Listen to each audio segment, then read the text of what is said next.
All right, here we go. The mighty return of Charlemagne. Vlad. Back on Vlad TV. What's up, my brother? How are you, man? I'm good, man. You're my original repeat guest.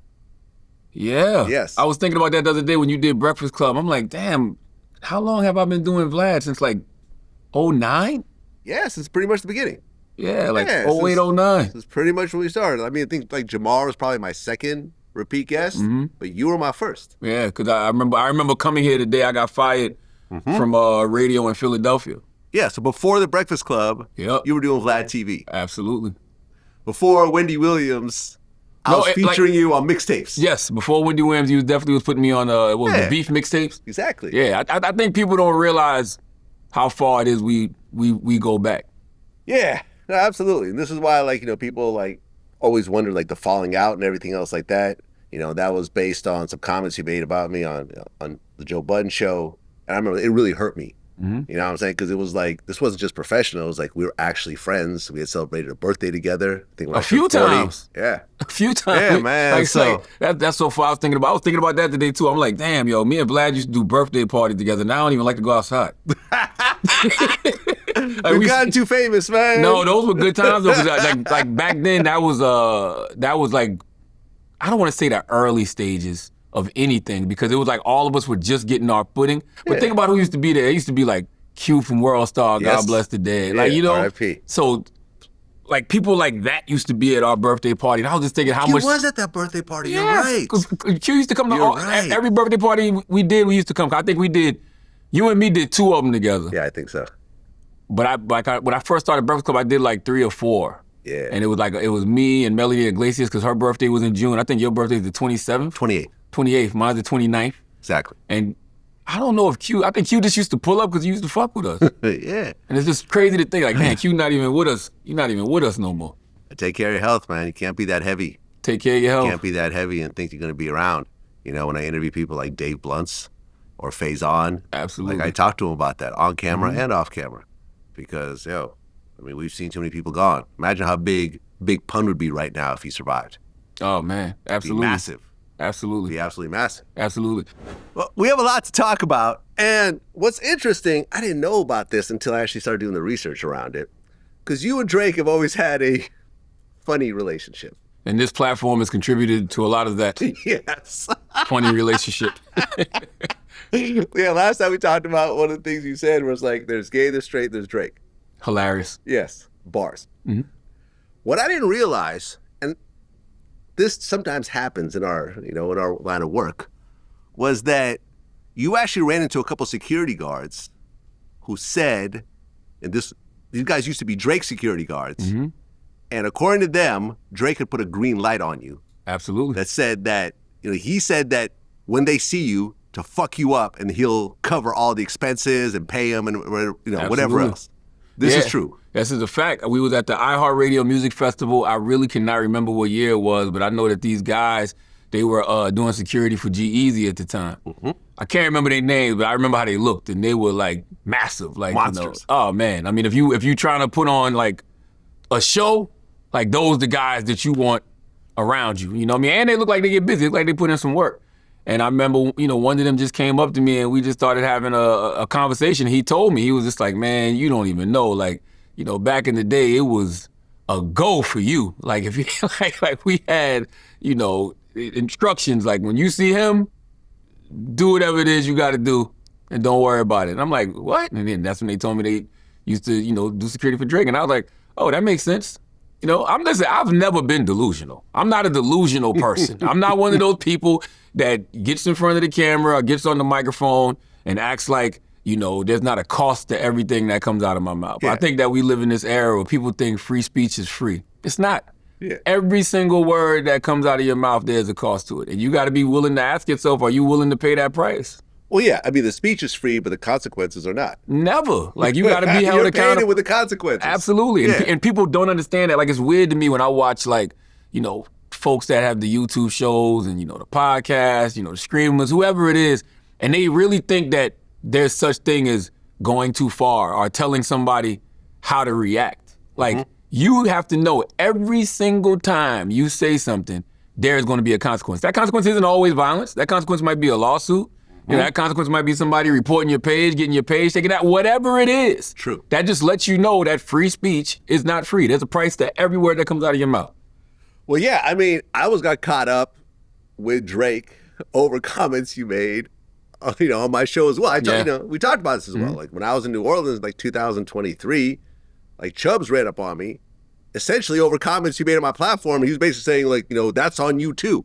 Luckily, I had my Navy SEAL security stepping, in between, but it was looking like we were about to get surrounded. Chubbs was about to crash something? It wasn't just Chubbs. It was like there's a bunch of Dream Chasers dudes around, and this was back when Drake and Meek Mill were cool because Meek was there as well. And it was looking, like it was about to be a bad situation. I don't like that though, and I don't like when people are upset at the platform. Yes, the platform had nothing to do with it. Like the person who went on the platform and said what they said, that's who your issue is with. I was so pissed off over that because had it been more of a regular conversation, I would have pulled out my phone and said, look at how many Drake articles we've written about you that are positive. Like literally hundreds by that point. So you mean to tell me that we do hundreds of positive articles about you, but I got one guy that had a couple of jokes and now we got beef? Like seriously? It would make more sense if he tried to press you and he said, stop putting Charlemagne on your platform.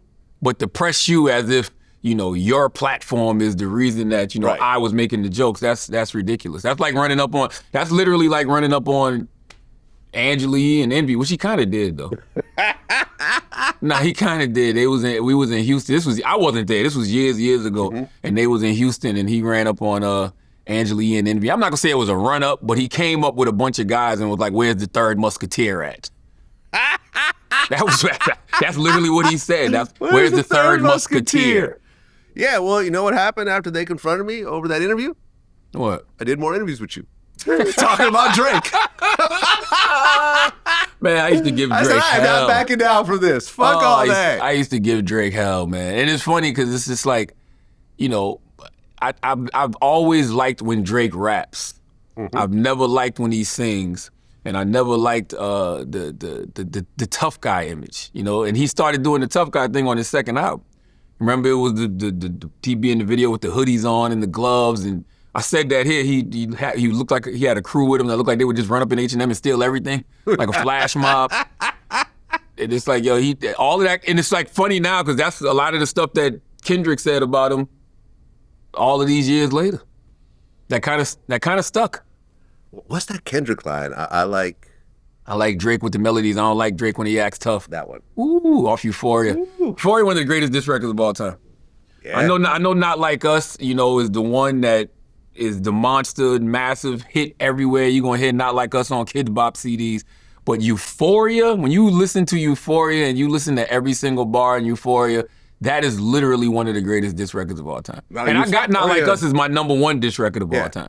Not necessarily because of the substance of it, just because of how massive and huge it was and the impact that it had, but Euphoria is absolutely one of the greatest diss records of all time. I agree. It was like surgical. Surgical, man. Surgical the way Kendrick did it. Well, speaking of Not Like Us, and you talked about this whole situation already, but recently Drake actually included Roc Nation in his whole defamation lawsuit, with UMG, where I guess he's trying to tie in the whole Super Bowl performance with Kendrick and so forth. Now, what do you think overall of Drake losing a battle then suing? I said he was going to do that. There's an old episode of Brilliant Idiots that people started, taking the clip from and running with it when he filed the lawsuit, and Andrew Schultz asked me, what is Drake's next move? I said, that motherfucker going to sue. He's going to sue. There's nobody that's going to allow you to call, they're not going to allow you to call them a pedophile and not take some sort of legal action.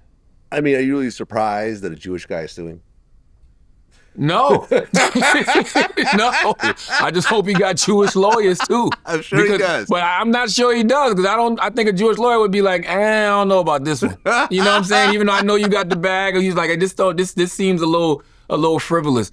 But, I knew that he was going to sue because there's nobody that's going to allow you to call them a pedophile like that and him not take some sort of legal action. But my problem with the whole thing is, man, you said that Kendrick beat his wife. Yes. You said that Kendrick's man, Dave Free, one of Kendrick's kids, is his kid. Yep. It's like, yo, you can't throw dirt on that man's name like that and then get mad at the dirt that individual threw.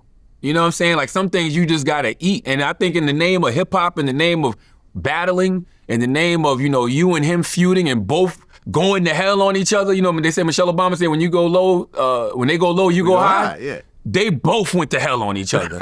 So it's like, if both of y'all going to hell on each other, it's like, come on, man, you gotta eat that. And Drake has prolonged this whole situation. Drake made the L he took to Kendrick Lamar way worse. Capital L now. Capital L now. Like, you lost the battle, and you keep it moving. You're still a superstar. You're a superstar. You still, sell out shows. Your next album is gonna get streamed to hell. Come on. Like, but you made it worse by just simply coming out there and suing. Like, yo, you can't get over losing in a rap battle that much that you had to sue. And by the way, Drake is the one who stopped the battle. Drake stopped the battle. Drake waved the white flag with that Hard Part 6 bullshit. Oh, that was horrible. It was horrible because you know what happened? Kendrick beat him to the punch. I'll never forget it, man. My man Glasses Malone, this was on the Saturday that Not Like Us happened. Me and Glasses was talking. I think it was me, Glasses, and DJ Head. Glasses was like, yeah, I love the battle, man, but he said, I'm kind of over it because no hits have come from it yet. That's what Glasses said. Glasses said no hits have come from it yet. He was like, yo, where's the hit record? Because I always thought that was the angle Drake was going to take. I thought Kendrick was going to out-rap Drake. Yeah. And I thought that Drake was just going to come with that bop. Back-to-back. Like a back-to-back that everybody's fucking with. But Kendrick beat him to the punch. And it was that, I'll never forget, because Glasses said it that Saturday, and literally by Saturday afternoon, Not Like Us dropped. And, the West Coast went crazy, Right. What was the Kendrick record? What was the Kendrick diss record that he did that switched the beat 3 times? That was Euphoria. No. Euphoria switched the beat. No. It was the Drake song. Remember Drake song. The video with the car getting crushed? Oh, Drake. That was Drake Family Matters. Family Matters. Yeah. Like, musically, that was my favorite song of the battle. Because I just liked the way that beat was switching up, the way he was flowing on the beat. Like, I was listening to that over and over again. I understand that Not Like Us was a way bigger song, but musically, that was my favorite moment of the battle. I felt like that for a minute. Yeah. I felt like that for a second until I just kept listening to Euphoria. Not like to tell Euphoria. Like, cause I liked Euphoria when I first heard it. And I was like, okay, that was good. But Euphoria really grew on me, man. And when you saw him perform it at the Pop Out, when that was the first song he did, when he was kneeling down, and oh my God, man, that was fantastic. But yeah, Drake just prolonged this whole shit. It's like Drake beat himself up. It's like Kendrick beat him up, and then it's just like he got up and was delirious and saw a mirror. No, Kendrick beat him up, and then he got up, and when he got up, the first thing he saw was a mirror. He's like, I got jumped, and he started swinging at the mirror, hitting on himself, bloody in his own hands, then wiping the blood on his face, and then looking at the mirror again like, oh, they still jumping me, Chubbs, where you at? It's like, yo, Drake, you doing this to yourself. Kendrick has moved on. Oh, man. Well, your man, Andrew Schultz, I mean, he got called out on a Kendrick record, and his response was raping Kendrick. Damn. Right? I mean, technically, he joked about raping Kendrick.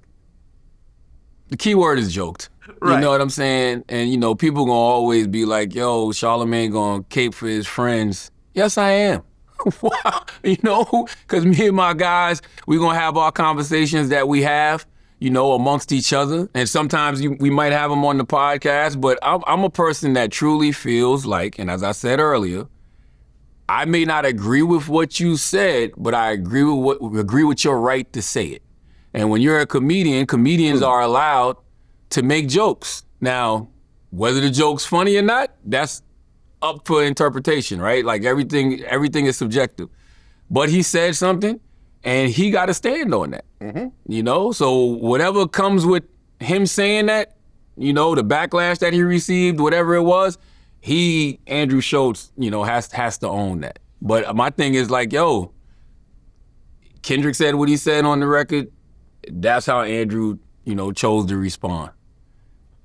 I don't know what people expect me to do about it. Yeah, I mean, Andrew's I thought it was a grown funny. man. And it wasn't on Brilliant Idiots. It was on his other show. It was on Flagrant, yeah. It was on exactly. Flagrant.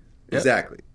Now, Andrew said that Kendrick is the Taylor Swift of rap. hold on, I want to say one thing about the joke. The joke was, yes, I guess people could perceive it as a rape joke, but the joke was... It was definitely a rape joke. But it was more so about size. He was just saying, Kendrick is this size, which is the angle Drake took too, with the pipsqueak pipe down and all of that shit like that. So it was more about size, basically like I can do whatever I want to do to you, and you have to decide, whether or not it's consensual. But once again, he said if he was locked up, if he was cellmates with Kendrick, implying that rape happens in prison, because it does. He said make sweet love. Yeah, he would make sweet love to Kendrick, and Kendrick's only choice is whether he wanted to go along with it or not. It was something like that. Yeah, I mean, listen. It was funny, though. He went to hell. I thought it was funny. He went to hell on him, you know? But like I said, when you make a statement like that, you got to deal with whatever, comes with it. Right. You know what came with it? Nothing.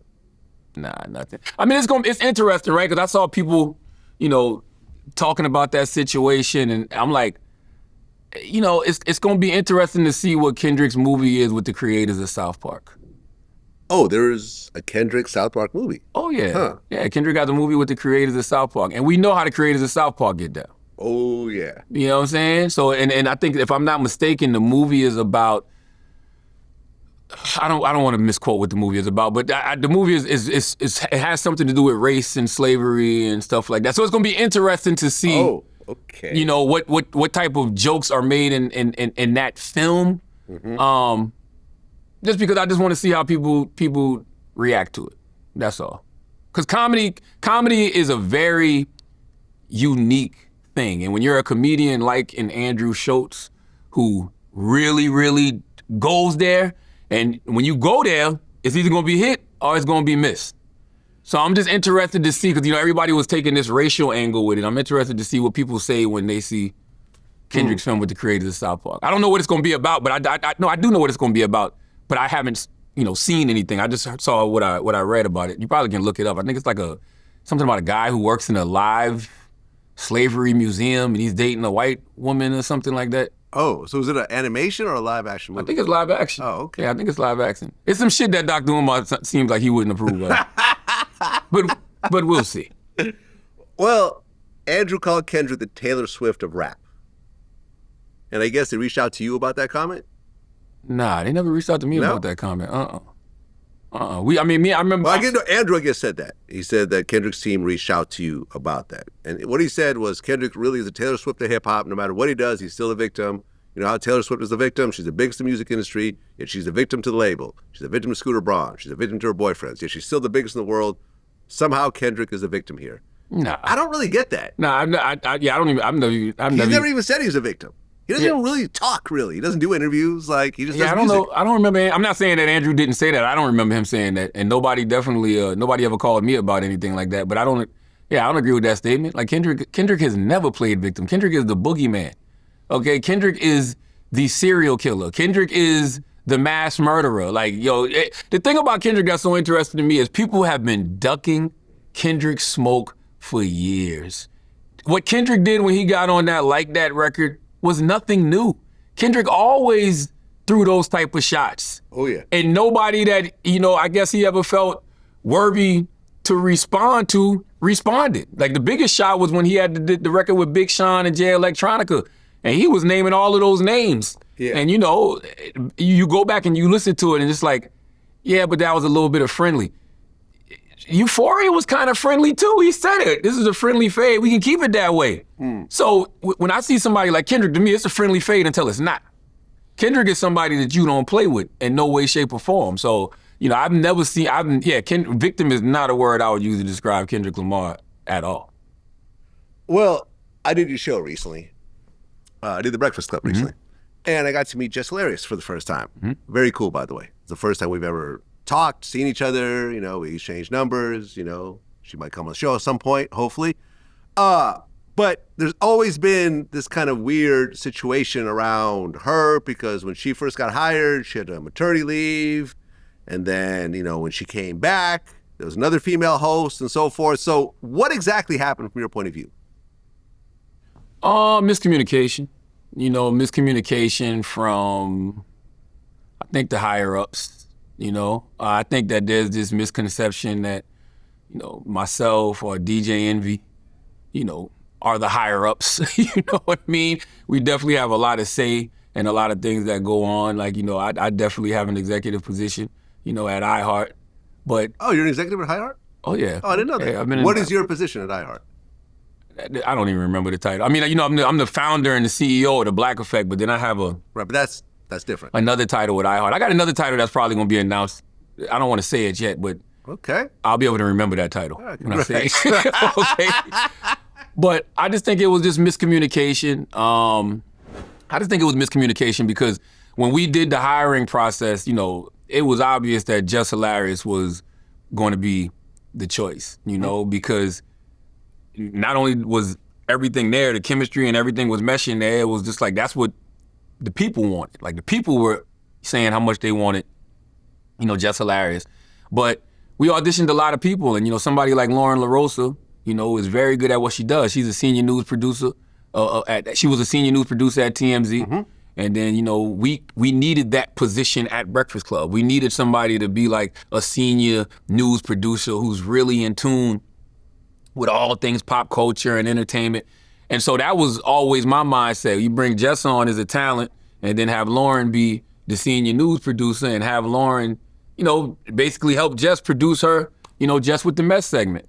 And then, Jess went on maternity leave, and Jess, and I think people forget this, Jess is the person who said, I want Lauren LaRosa to fill in for me while I'm gone. Okay. Like that didn't come from anybody but her. Like right, but wasn't there a bit of a surprise when she was still there when she came back? Well, she was always supposed to still be there. She was just going to be there as the senior news producer. Yeah. But I just think, as opposed to a fourth seat? As opposed to a fourth seat, but I just think, the wires got crossed because there wasn't the type of communication that should have happened as far as, okay, what is this going to look like now that Jess is back? And yeah. I think that's what happens sometimes, man. It literally can just be, miscommunication. Like, there it's not about what was said, it's about what wasn't said. Yeah. I guess you said ever since I came back, it was weird. Yeah, I can't tell her how she feels. You know what I mean? Like, I love Jess to death. Like, that's family right there. Like, I've known Jess, man, I used to be following Jess probably when she first started her Instagram page back in like 2015. You know what I mean? Like I've known Jess for well over a decade. Been supporting Jess, going to her comedy shows, whether she was at, Caroline's Comedy Club or, going to watch her out of town in Texas, like that's that she was a correspondent on my talk show on Comedy Central. Okay. I've known Jess for. You guys go back. Oh yeah, like when I launched Black Effect, she was one of the first podcasts that came out on Black Effect with the Carefully Reckless podcast. So I've known Jess forever. So if she tells me she felt like things were weird, I got no choice, but to listen to her.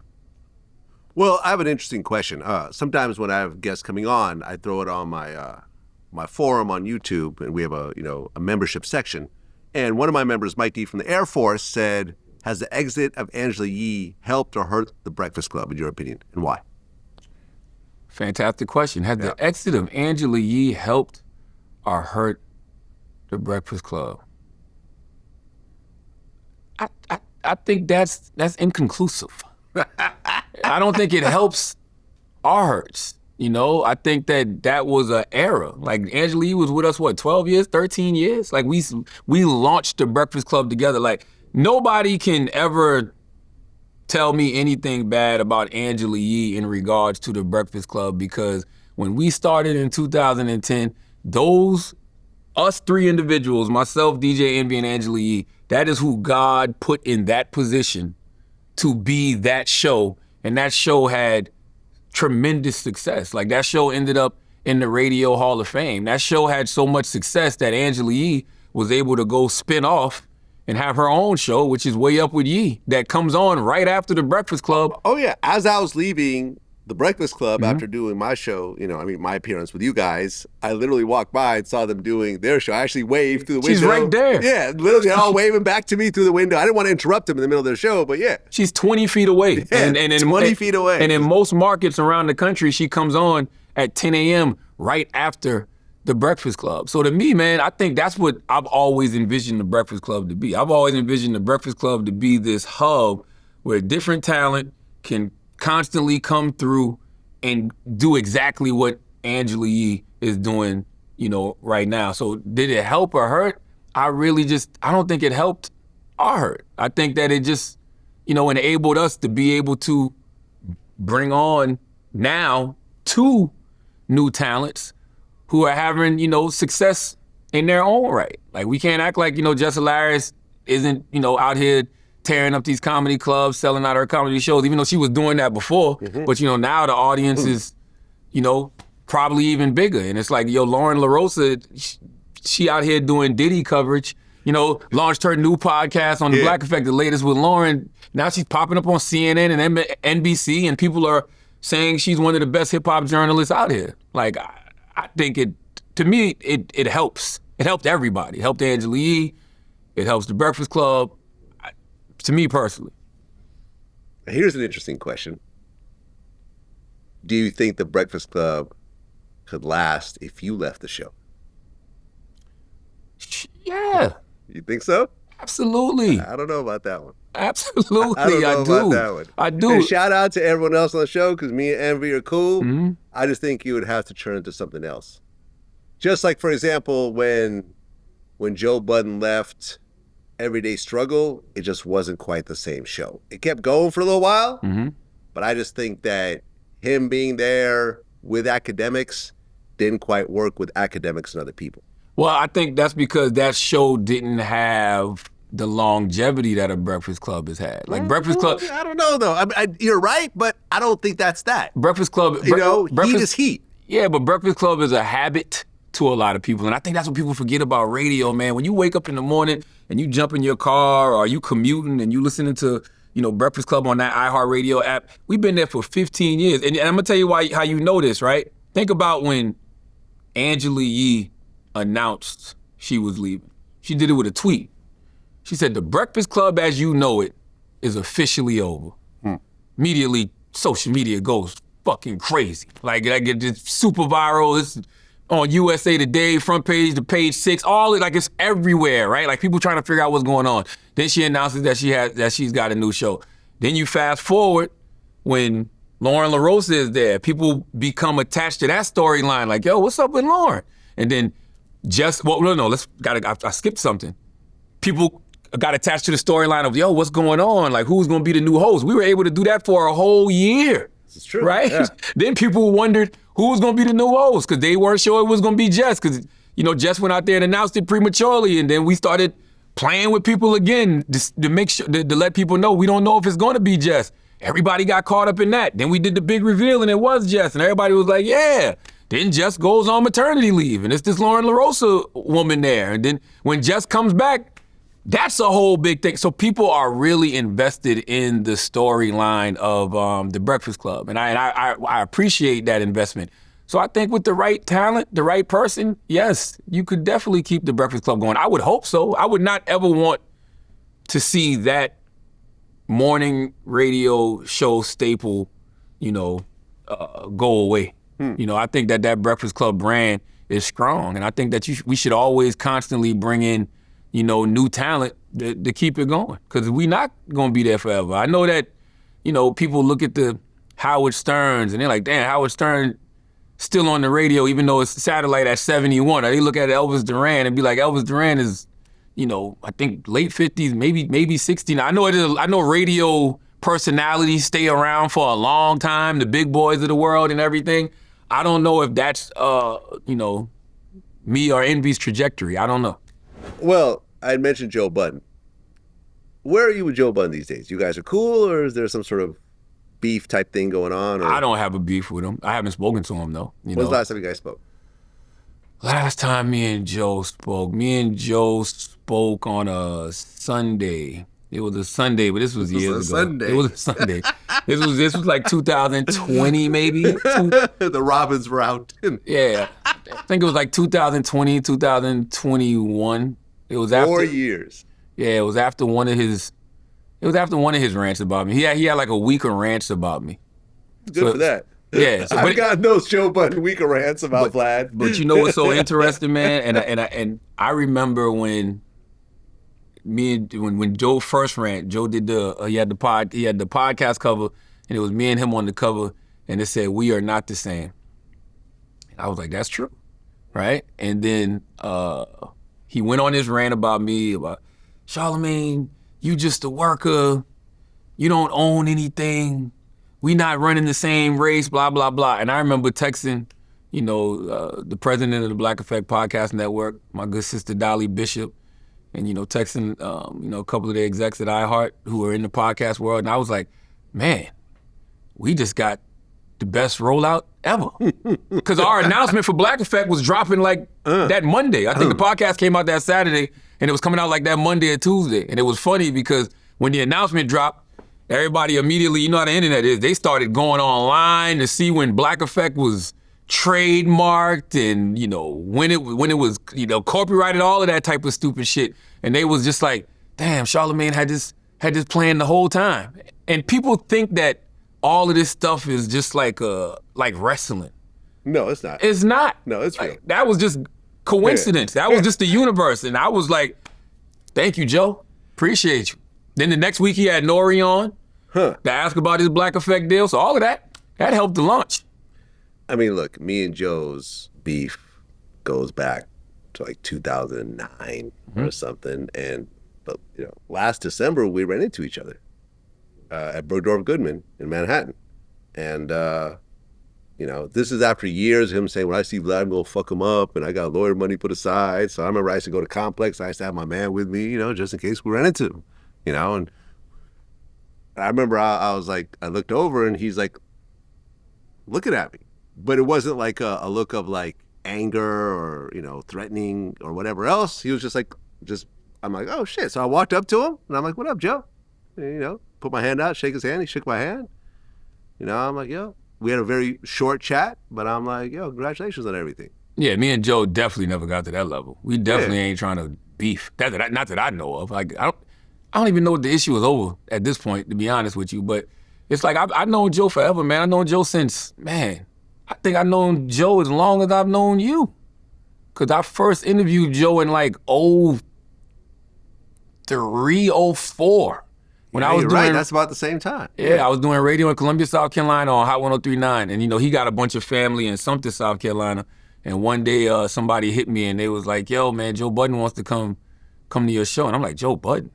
And yeah, he came to the show. I have that first interview that we ever did on tape. Look, and that don't need to come out because that was crazy. That was crazy? What was wrong with it?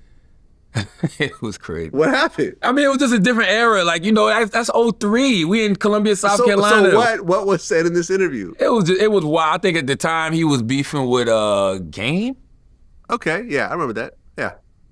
He was beefing with Game, but Joe always would do like weird shit, right? Like he'd be beefing with Game, but then you'd see him out with a G-Unit hat on. You know what I mean? And I remember having that conversation, but I bought the hat up after Joe said something about Game, and it was just it was funny. And then I bought up the hat thing. But I'm not gonna say what Joe said, but if you heard what Joe said, then heard the hat thing, you would understand. Like, come on, this is like the biggest contradiction ever, bro. Like, look, I've said this so many times, and I actually live this. All the media people, especially in hip hop, but just overall, we should all be cool with each other. Because we all win by working together. It's true. Now, radio is different. I remember when I was on Big Boy Show, I was talking to Cruz, and I was like, yeah, you radio guys can't be cool with each other. He's like, no, that's an impossibility. But when it comes to digital, when it comes to YouTube, when it comes to streaming, like, I've had so many wins by having friends in the same field. You know how many people I've called up? If I see a guest on someone's show, I'll hit them up. Oh, can you give me a contact? Yeah, no problem. Here you go. Oh, how much you pay so-and-so for this interview? Okay, cool. So when I talk to them, I know kind of the ballpark. Or I'll hit you up. Oh, do you have a business contact? You put me in touch with business contacts.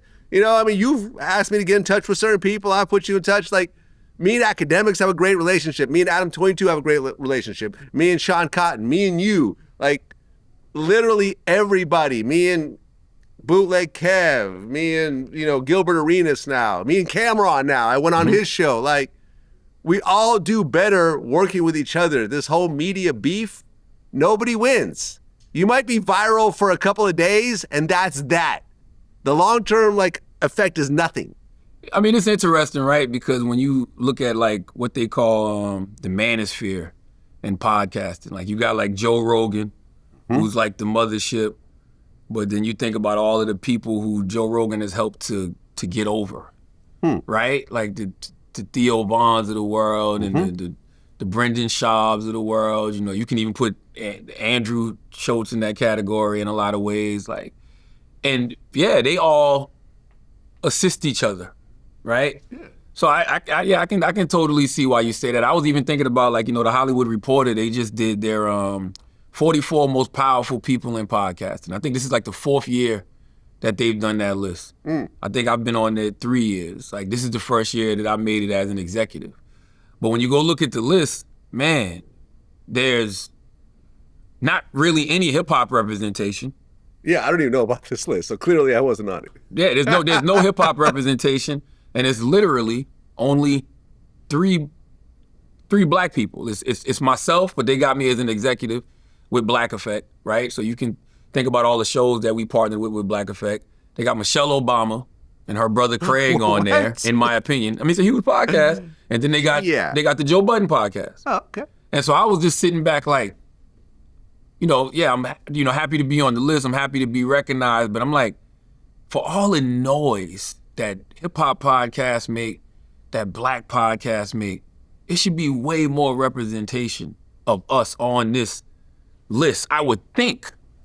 So that really did start to make me, think about, are we not maximizing this opportunity that we all have in this space because of, petty issues or whatever? I don't know. Well, Breakfast Club has always been a very impactful show. This is why I always love doing Breakfast Club. I've probably been on maybe 6, 7 times at this point over the years. Now, one of my members, Rob2 CT Boy, had an interesting question. He said, do you think the Breakfast Club ruined Tyla's career when she didn't answer that question about her race? No. That had nothing to do with Breakfast Club. I was doing what any media platform should have done, which is ask a question. If anybody, hurt Tyla, it was her label, How so? Because they should prep her for those kind of questions. If you're a label, if you're a publicist, and you're taking your artist on her media rounds or him on his media rounds, you know what's out there. You know what could potentially be asked. It's not like she hadn't been asked that question before. And I've seen her answer that question on social media in a very eloquent way. So just prep her to answer that question when it's asked. So what was the question exactly? Man, to go back, man, they came in, which you never do on Breakfast Club, because I don't even know why they would even try to play with us like that, as if we've ever followed those rules. They came in there with a list of things they did not want us to ask her. Well, to be fair though, I usually have 1 or 2 questions that I don't want to cover. And you guys have always respected it. Yeah, but every single time. But 6 or 7? Yeah. And I'm come on, and it was stuff cause I just did Kai Cenat, and it was the whole, it was a sign or something? We friends though. Yeah. They didn't want us to ask about Kai Cenat. They didn't want us to ask something about Chris Brown. I guess she had been on Chris Brown's tour or something. Was it Chris Brown? It was somebody. It was just a list of questions, and I'm we might as well not even do this conversation. This doesn't even make any sense.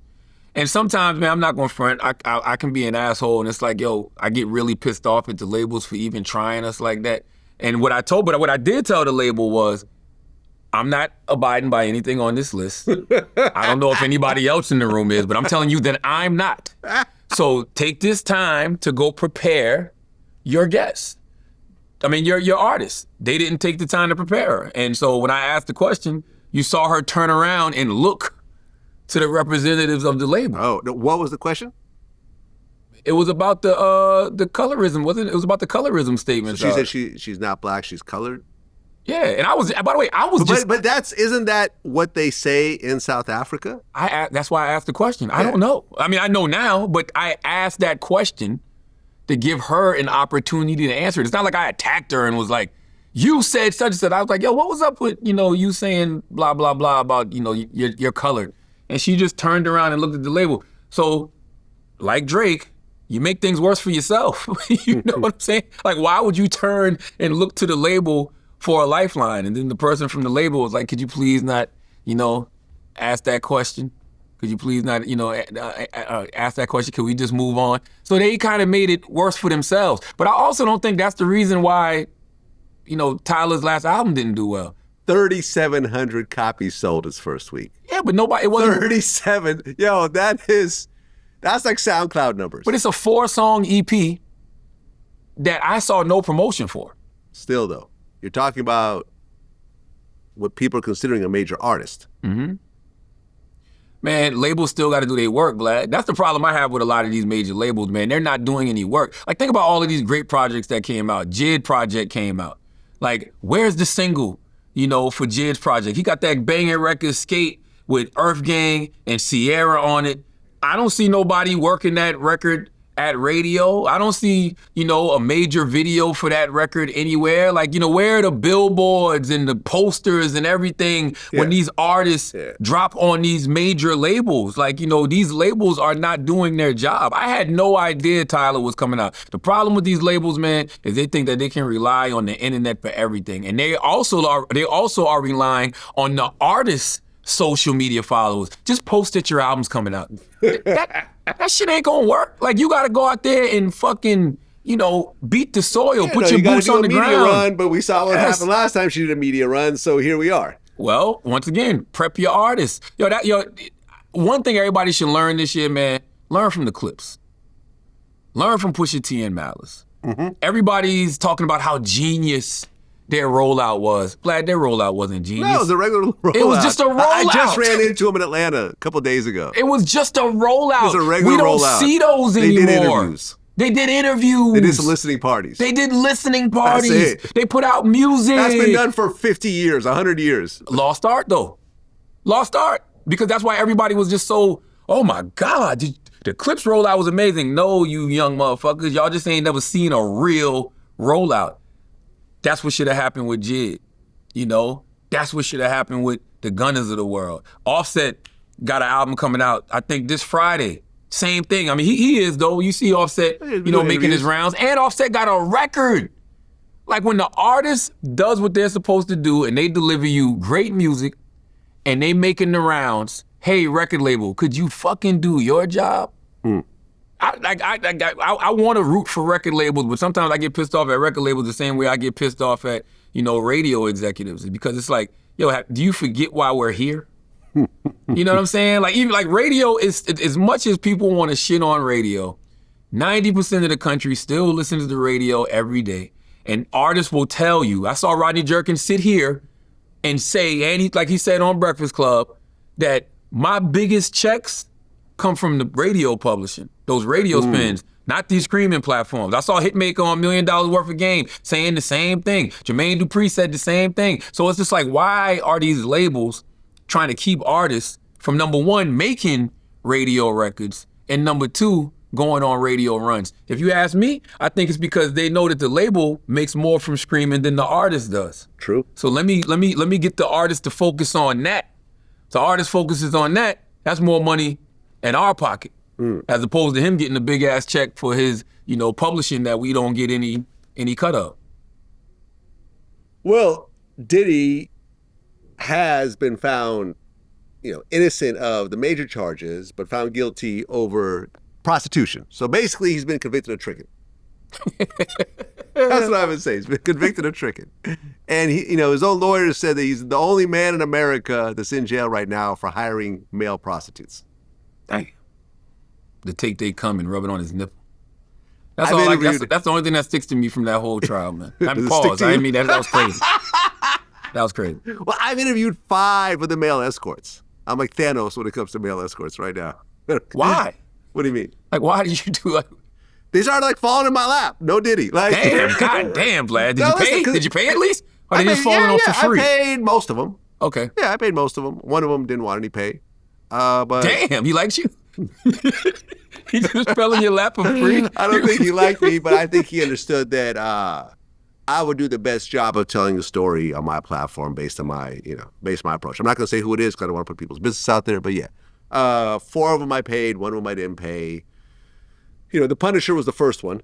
That's crazy. This shit sound like a Boondocks skit, man. Doesn't it, though? Yes. Do you know something? I don't know if you realize this or not, right?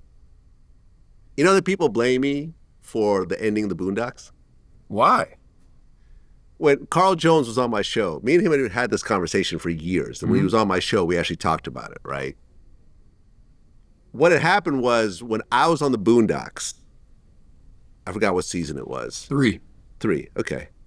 And the trailer was already out. So people were calling me about interviews. Complex called me, and I did an interview, and I had said some very general things like, oh yeah, the season's crazy. I didn't say anything specific at all. I was very careful about my wording. And what had happened was after that interview got posted, and it was a text interview, right? Aaron Magruder called up Carl Jones, who's the co-writer and the artist behind the Boondocks, and screamed at him over my interview. And they have never had that type of conflict before. Mm-hmm. And after that, everything broke apart.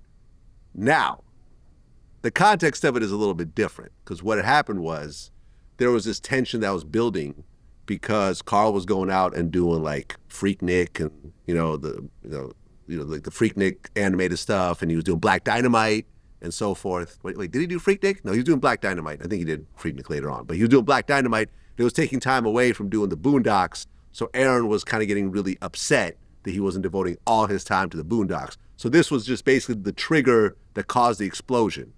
But we jokingly kind of said, oh yeah, Vlad is the reason why the Boondocks ended, which is not really the real reason. So I remember there was this panel that they did on the Boondocks, like 25th anniversary recently, and they asked me to send in a video of just talking about my experience, working on it.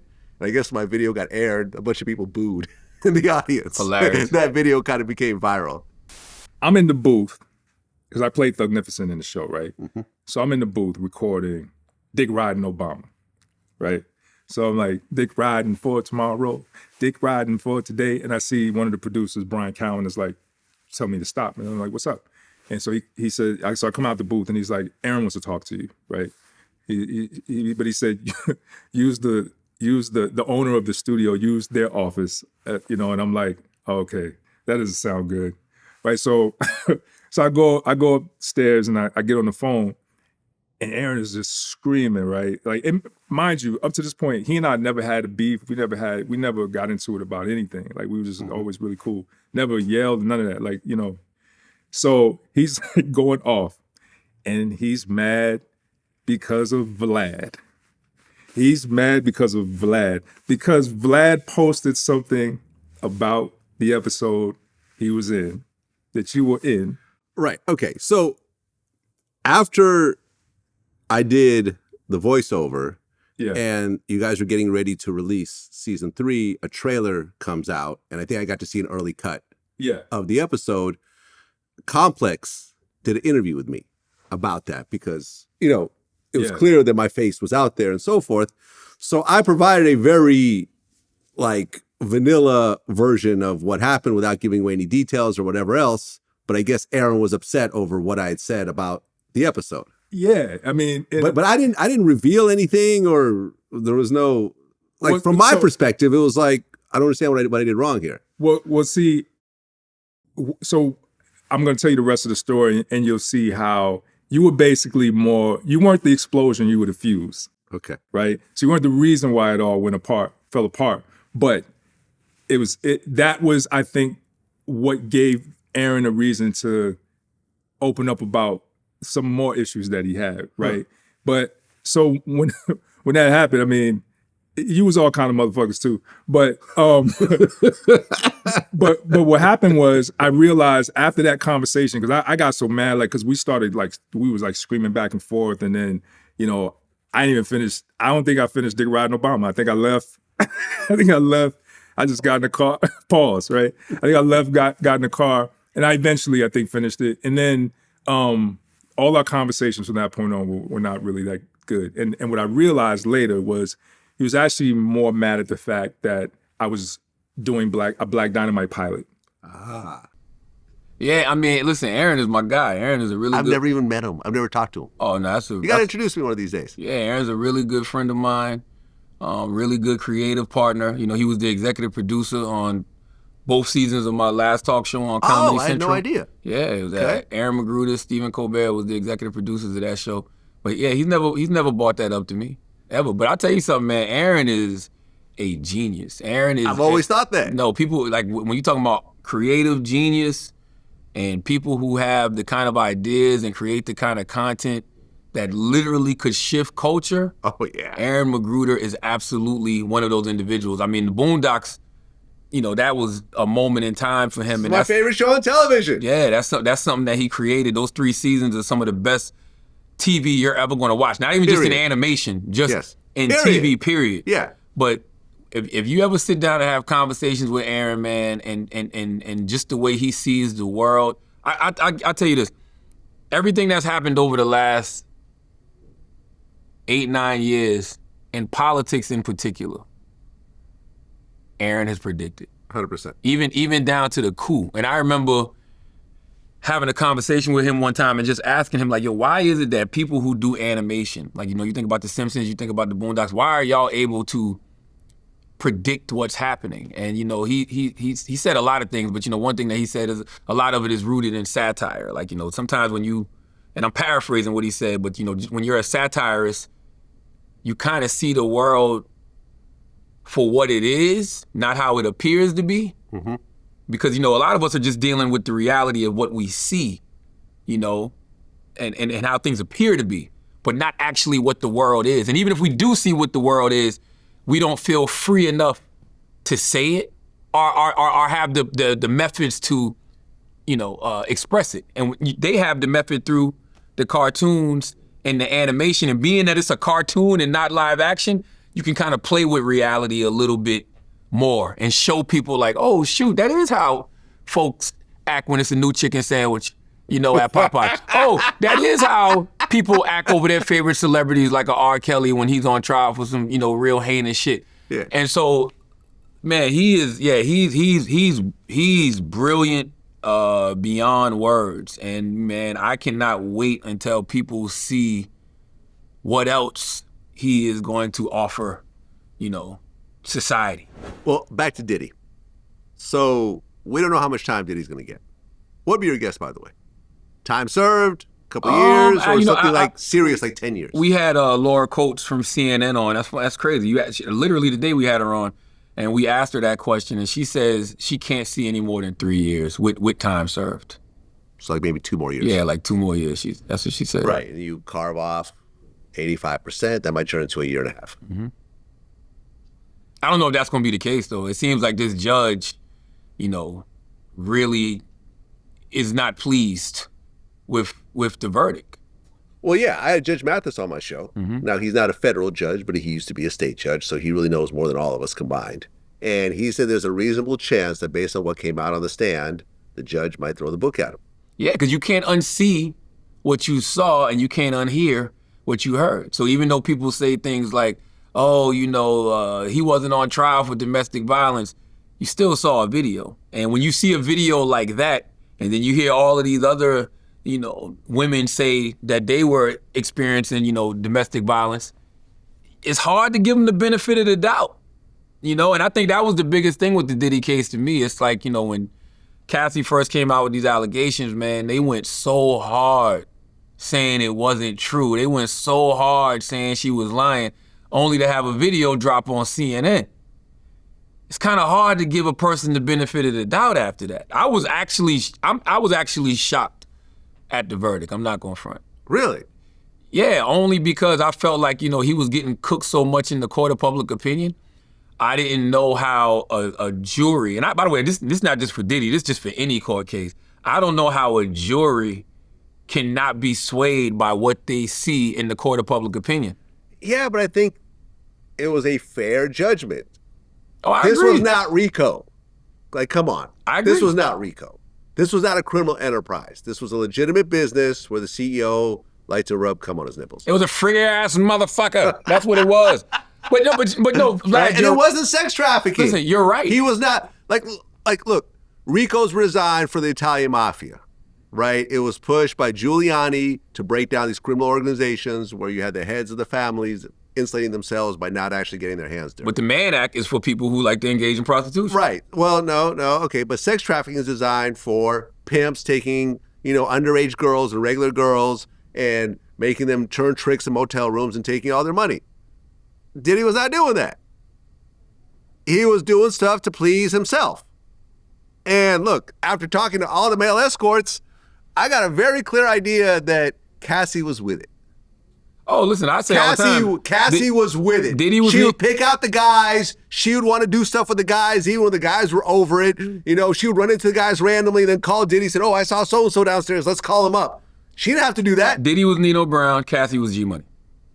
Okay. That's just a fact. Right. Like Diddy was. She was like, Epstein and what's her name? Giselle. But what happened was, G-Money wanted out. G-Money got tired of, the treatment that they were experiencing at the hands of Nino Brown. So they wanted out. I mean, we can't sit here and act like there wasn't, text messages where she was, explicitly saying like, look, man, you treat me like a rag doll. I'm somebody's child. Or, hey, this is not what I want to do right now. So, but to your point, yes. And she could have left at that point, right? We saw her try to leave and we saw how that played out. He chased after her in a towel and pulled her to the ground and beat her up. Well, yeah, that was horrible, but that was one instance. The next day... That's all it takes. The next day, you could have left and never came back. It's easy to say that, but when you're experiencing that... It is. It's easy to say that, but when you're experiencing that kind of abuse at the hands of somebody, I can see why she would be afraid to just up and leave. And if you're thinking about it like this, if you're a person like her, you know where all the bodies are buried. Right. Diddy can't afford to just let her walk away. By the way, Diddy should have settled this shit a long time ago. Listen, what Diddy should have done? Should have given her a baby. Damn. That's what he should have done. Should have given her a baby, taken care of that baby, made her part of his extended family. Everyone would have been happy. And then moved on to another girl. But all you're talking, and then taking care of her financially. But that's all you're talking about, is taking care of her financially. That's right. But I'm saying, with a baby, that would have actually made the most sense. Because look, at the end of the day, he was abusing Kim Porter in a similar fashion. I don't know. No, it's true. Like, I was with Roger Bonds. I was interviewing Roger Bonds, and he was there the day that Diddy broke Kim's nose. They had to fly in a plastic surgeon and everything else like that. She stayed, but she had multiple kids by him. They would beat each other up also. Well, let me ask you a question. When you hear stories like that, you got to understand that energy is real, right? Like, the energy you put out, eventually you will get back. Like, you cannot run from yourself. I don't know if I want to necessarily call it karma, but if you've been living La Vida Loca like that for a long time and getting away with a lot of bullshit like that, eventually it will catch up to you. And so that's why when I see a situation like this and you look at the money that Diddy's lost, you look at the time that Diddy's facing, all of that plays a part. Like, you truly cannot run from yourself. Whatever you on eventually will catch up to you, whether it's positive, whether it's negative. And I want people that's watching this to really understand that there's somebody out there right now that's going through motherfucking hell, but they are a good person.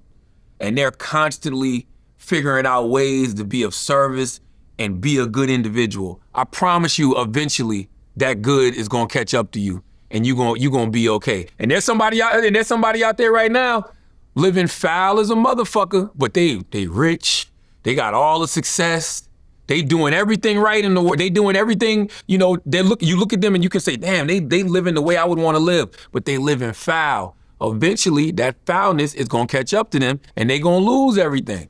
Mark my words. I haven't seen it fail yet.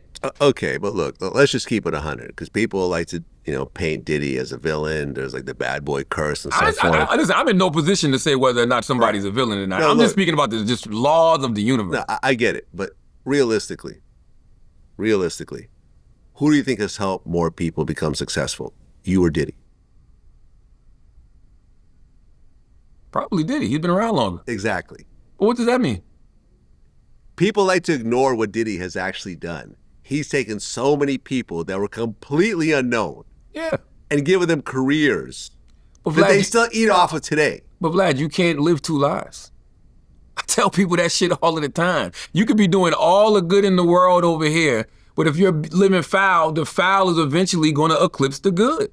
Always. But was it that foul? Like, I understand the domestic abuse and so forth, and that's horrible. And You just told me that he broke somebody's nose.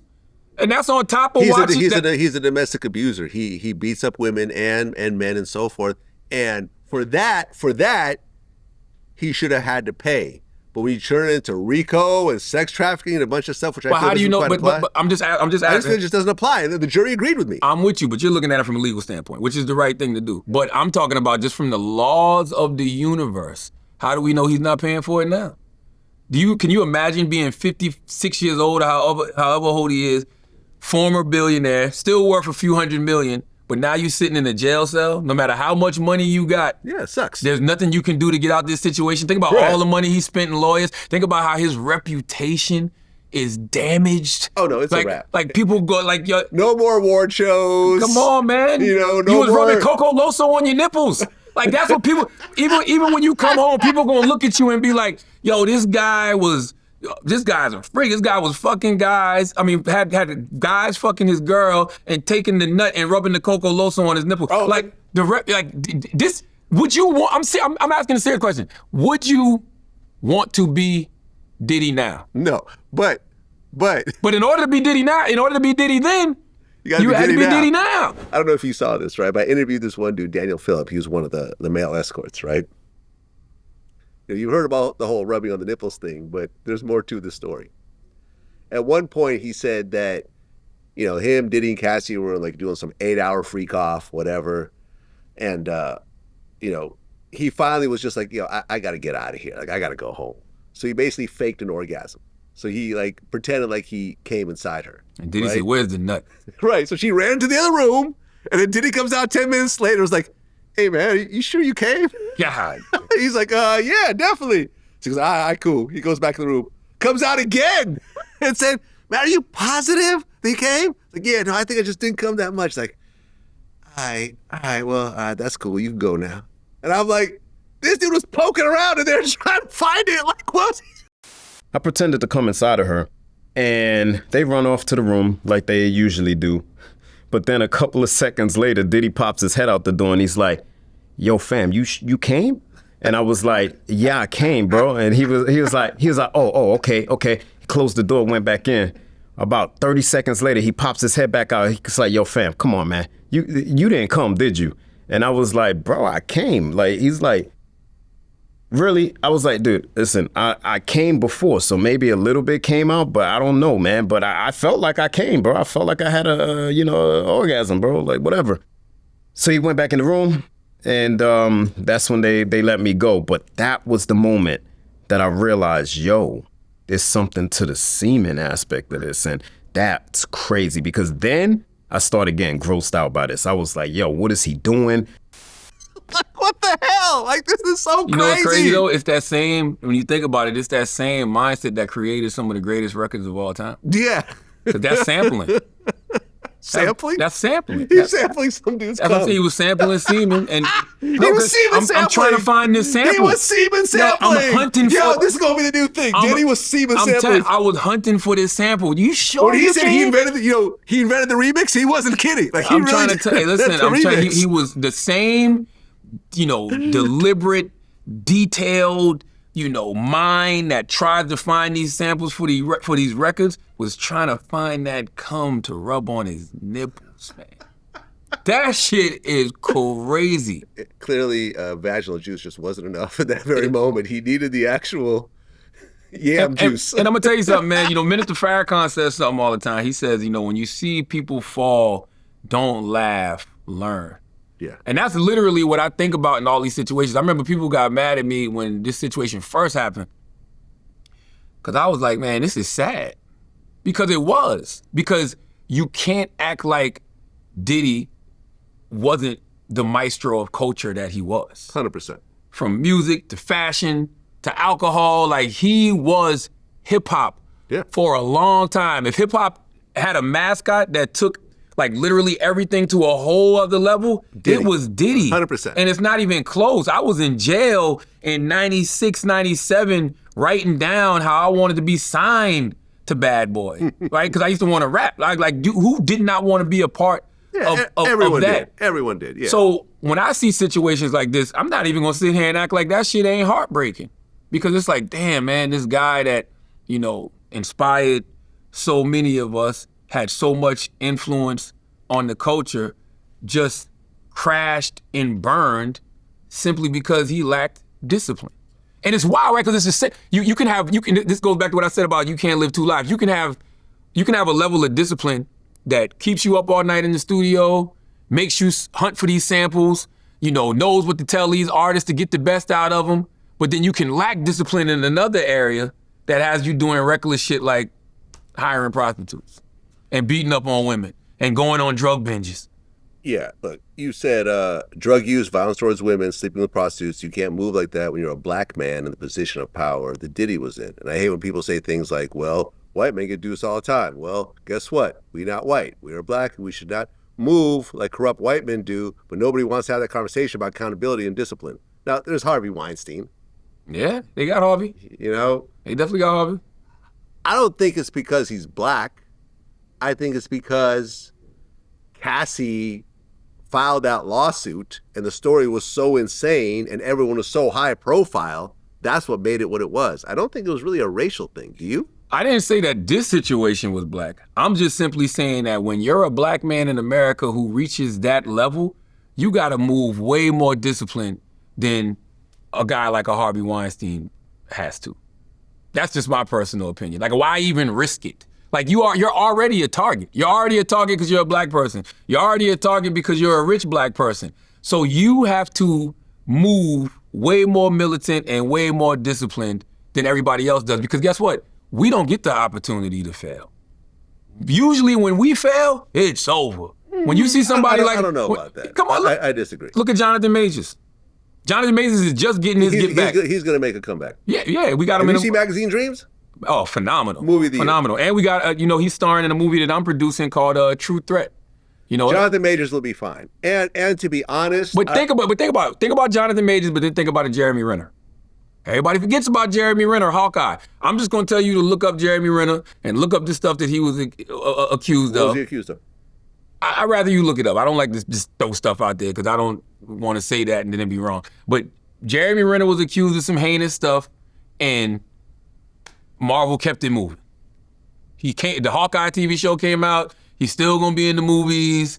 They had a renovation show with him on Disney. Meanwhile, Jonathan Majors is on video running from a white woman. Running, taking off running, and done.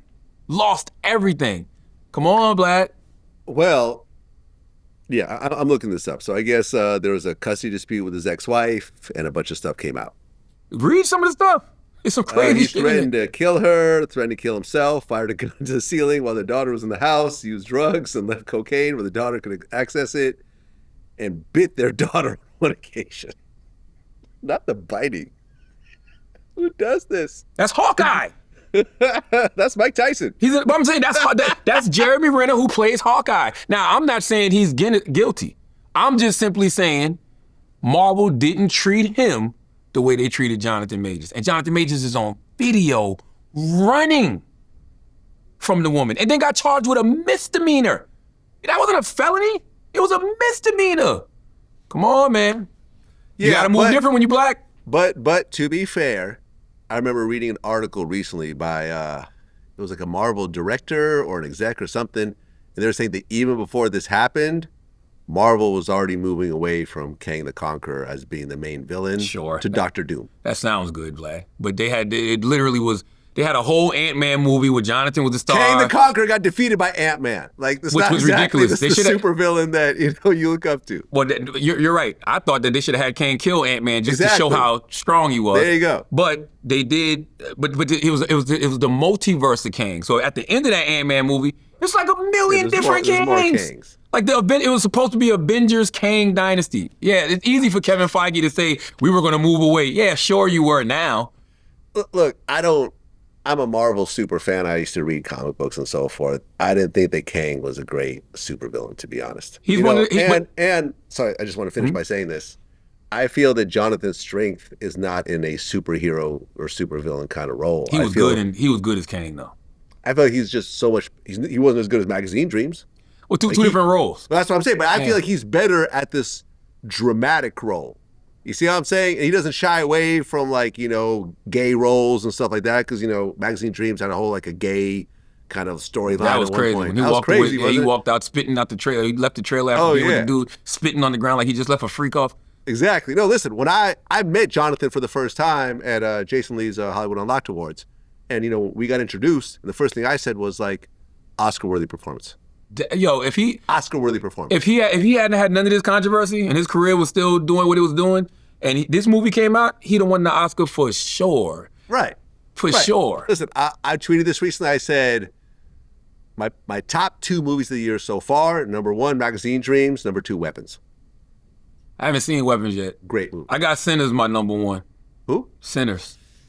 I like Sinners. I didn't love it. I love it. Here's the thing. I felt that Sinners didn't quite have the originality of Magazine Dreams and Weapons. Yeah, because it's generally a vampire movie, right? Yes, it has cool like music sort of incorporated in it. I think it's dope the way they used, Michael B. Jordan as both characters and so forth, but it was a vampire movie, right?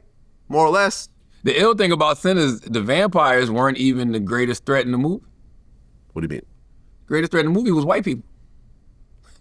What do you mean? You forget the end scene of Sinners. The end scene of Sinners isn't them taking out the vampires. It's Michael B. Jordan taking out all those white people who came to kill him in the morning. Right. You know what I mean? Yeah. That movie represented, for a moment in time, there was a group of black people who, purchased this property and they had a little bit of liberation for just a few hours.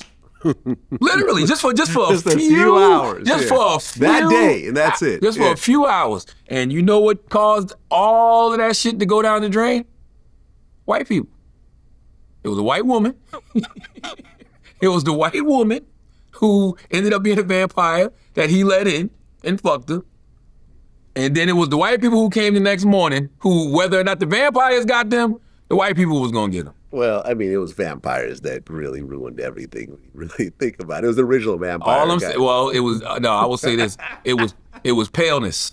It was pale vampires and white people. I thought Sinners was very good. I watched it twice.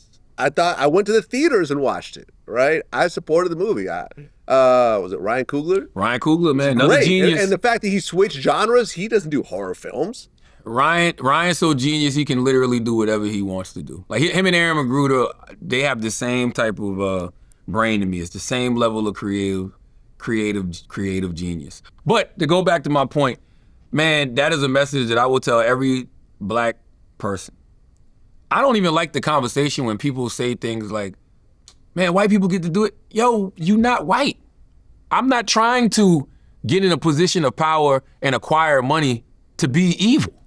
And I'm not saying all white people are evil. I'm just saying that's what it sounds like when they make that statement. Like, white people get to get away with that? That's not what I want. I want us to just move like the civilized kings and queens, gods and goddesses that we are. If we do that, we don't got to worry about none of this type of stuff. Like, what they say, what's the word they like to say? I'm just saying, they'll say it's a public lynching. Sure, but don't give them the rope. You know what I'm saying? I don't got to give you the rope. Like, I should know how to move out here. If I already know that I'm going to be a target, why am I giving them something to target? Nobody can take me out if I'm not giving you something to take me out with. Like, how they say, they be like, oh, this alcohol company that Diddy was a part of, I don't agree with wanted to take him out. That's conspiracy theory. I do believe that's conspiracy theory, but let's just say it's true. I totally agree. I believe it's conspiracy theory. But if it is true, if Diddy doesn't give them anything, if they don't know Diddy has these vices and these bad habits, they can't use them against them. Yeah, but, look, people are going to have relationships. People are going to have sex. Like, for example, the Tyler Perry situation. You see those text messages? That was some bullshit. Them text messages were some bullshit. You think it was fake? It's not that they were fake. It just wasn't about anything. Like, they weren't saying nothing crazy. Well, it's two consensual people. Now, if they're gay, they're gay. Like I've always I thought. didn't even see the sexual side of the text messages. I didn't see nothing sexual in you them didn't texts. see that, the I must sexual have side of missed the those. Hold on a second. I didn't see that. I saw the guy asking for Tyler for help, and Tyler was giving him advice.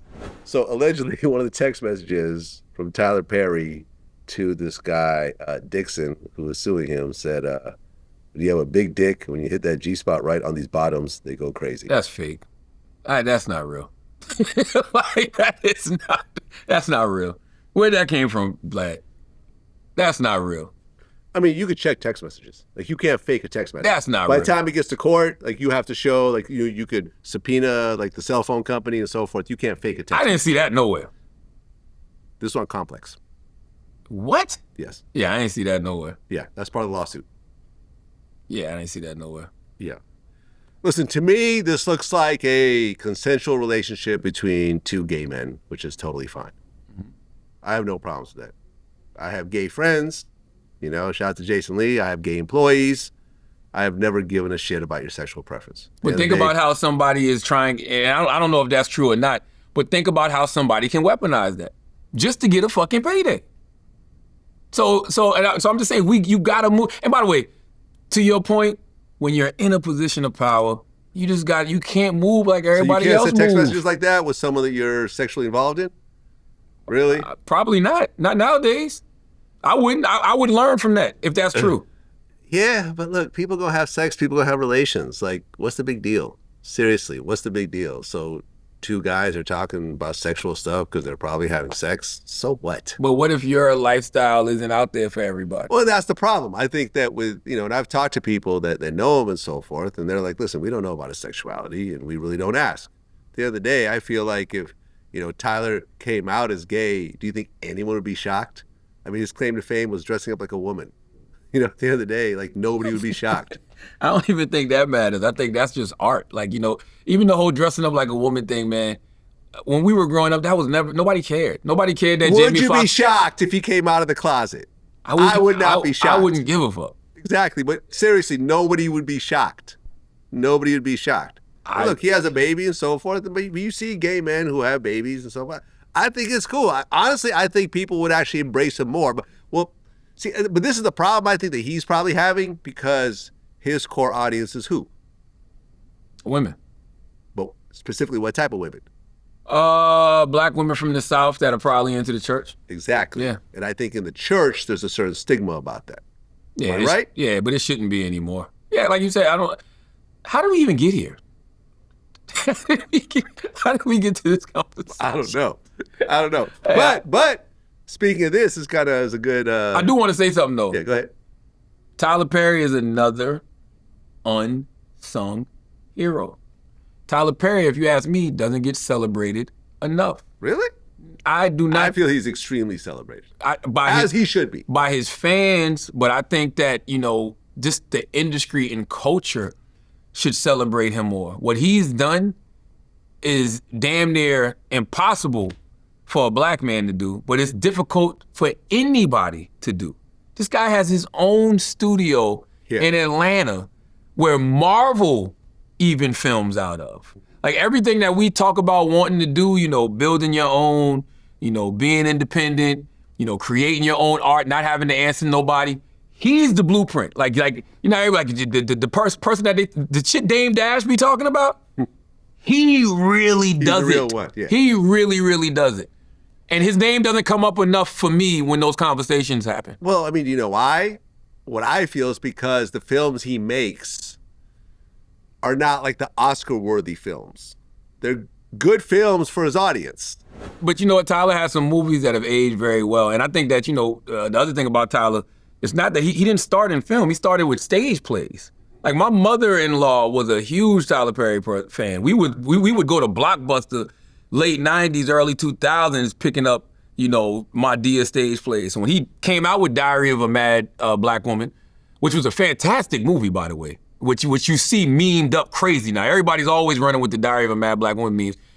The movie did so well because he had already laid that foundation with the stage plays. He had already made millions of dollars off the stage plays, went and did the movie, made $30 million, I think, opening weekend with Lionsgate. That was great. That movie, Daddy's Little Girl, Those are some really good films when you look back at them in hindsight. Yeah, I mean the new movie with Taraji.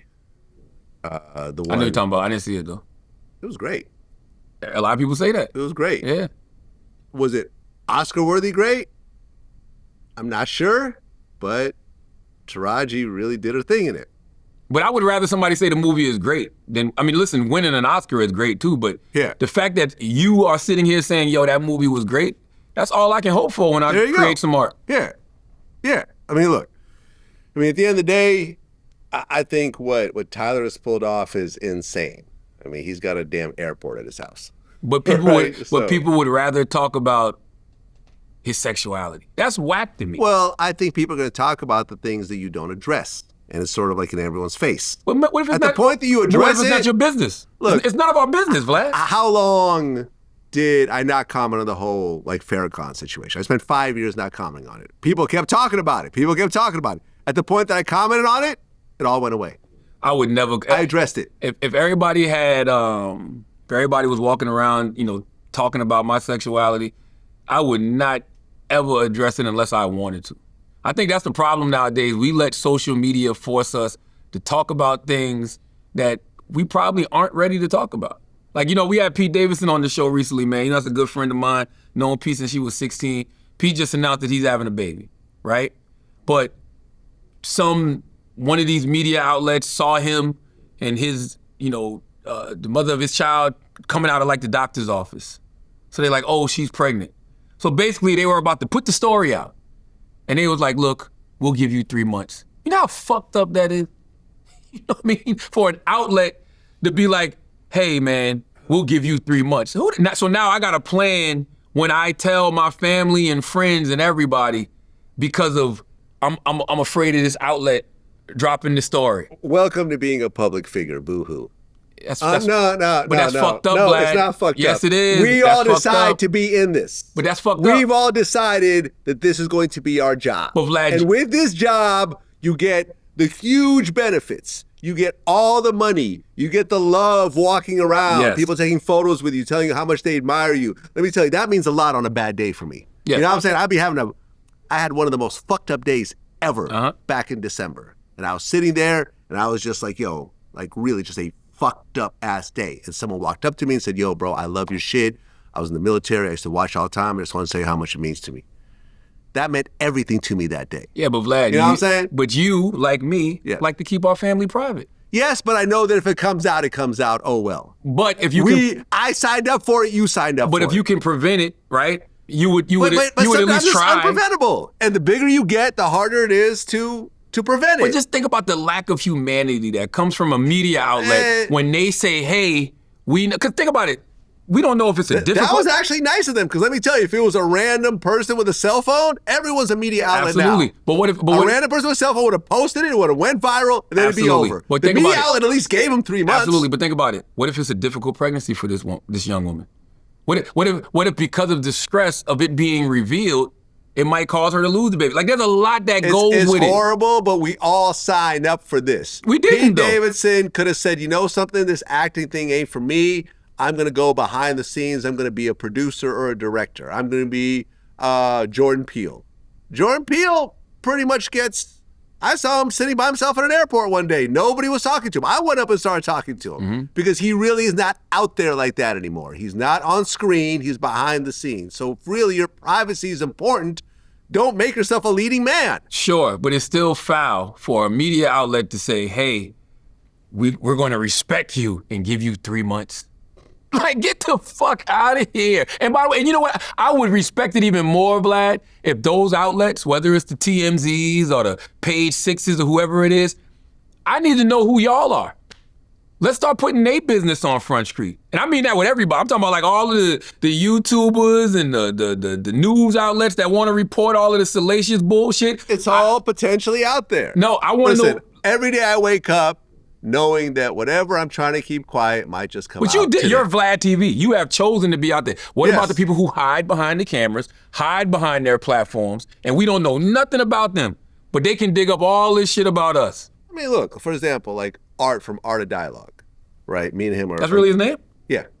I didn't know Yeah, that. that's how it came out. Shout out to Art of Dialogue. I had shout no out to Art. idea. Now, listen, me and him are cool now, right? At one point, we had a little bit of an issue because I felt that his thumbnails looked so much like my thumbnails that it was confusing people into clicking on it, thinking that it's my shit. You were absolutely right. Right. So me and him eventually had a phone call, and he said, listen, I understand. I'm address that. I'm just going to put my logo on there. Will that be cool? I said, yeah, absolutely fine. And ever since, we've been cool. He's never been on camera. We've talked about doing an interview, and he's sort of like, yeah, we're going to do it, but not right now. So he's literally never been on camera. Nobody knows who he is. Smart guy. Me, I'm off camera, but I'm also on camera a lot. I do the Breakfast Club. I do Big Boy Show. Like, people stop me and constantly ask me for photos and so forth because I've chosen to put myself out there. Like, you could be completely unknown. Like, seriously, Art could be sitting behind us right now. I wouldn't know it. I've never even seen him. We've had phone calls, never even done FaceTime, right? But you choose this. You choose this, and you understand everything that comes with it when you choose it, and you could also move away from it at some point. But contrary to popular belief, lad, you still have a level of humanity. I've seen it in you. Yeah. I've seen you, hey, Vlad, I don't want this out.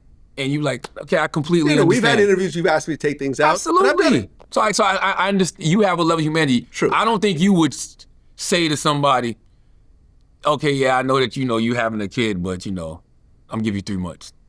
I would not. But I wouldn't bash somebody who did. I'm a bash. I got to. I mean, I think that's foul. This happens to media a lot, even with law enforcement and stuff like that. If you look at like the Jeffrey Dahmer cases and so forth, the media will find out something, and then like the police are like, if you put this out, this might affect the investigation. They're like, okay, cool, we'll give you a week. But at some point, we're going to put this out. This is just the nature of it. But the reality is that the media, the so-called old media, does not run shit anymore. The person with a cell phone changes the whole narrative. Oh, 100%. One picture, 100%. one short video has all the media outlets chasing after that person and putting their stuff out. 100%. But I agree with you. But those individuals like that, I don't expect anything from. But those traditional outlets, it's uncontrollable. Those traditional outlets, I expect something. But it's uncontrollable. It's completely uncontrollable. At the end of the day, listen. It is controlled though, because in that case, the platform controlled it. Because the platform told him, I'm gonna give you 3 months. So now, in this particular case, I'm just talking about in general. So me, if I'm him now, I gotta dictate how I tell my family and friends and everybody based on when they gonna leak the story. That's not right, man. I'm not saying it's right or wrong, but this is just the reality.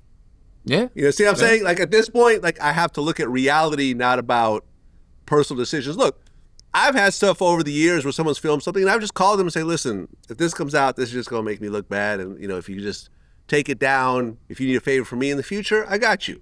And they're like, okay, cool. We won't put it out. And that'd be the end of that. And, you try to do damage control sometimes, but you also realize that this conversation might go very left field. It might just go fucking left. So, it is what it is. And like, for example, look at the Shannon Sharpe situation. And you've commented on this also. You said there's absolutely no reason for a 54-year-old man at the time to be hollering at a 19-year-old. Listen, it may be legal, but just common sense should say, you know what? This is not what I want to be in. Yeah. I don't know if really the age difference is what caused the problems. I think maybe whatever the BDSM or whatever kind of sort of weird relationship they had, along with the age difference, kind of magnified it. But really, I think that was a lot of it. If he was just dating a 19-year-old and it was just a regular vanilla relationship, unintended. What's 55? I don't think it would have been a big deal. What's 55 minus 19? Somebody look that up for me real quick. What's 55 minus 19? I can't believe I can't. Hold on, 55, 20, 36 years old? Okay, 36 years old. Difference. Let's get this right, because they'll kill us on YouTube. 55 minus 19, 36 years old. So let's just round it up to 37. So when he was 37, she was 1. Okay. If you walk in a room and you see a man with his dick out over a baby crib, you're going to be like, man, what the fuck is wrong with you? You can't say that. Yes, man. You can't, no. I Because he didn't meet her when she was 1. I don't care. Now, if if he was like her babysitter, No. I remember I saw this one post. It was like, this was like going viral.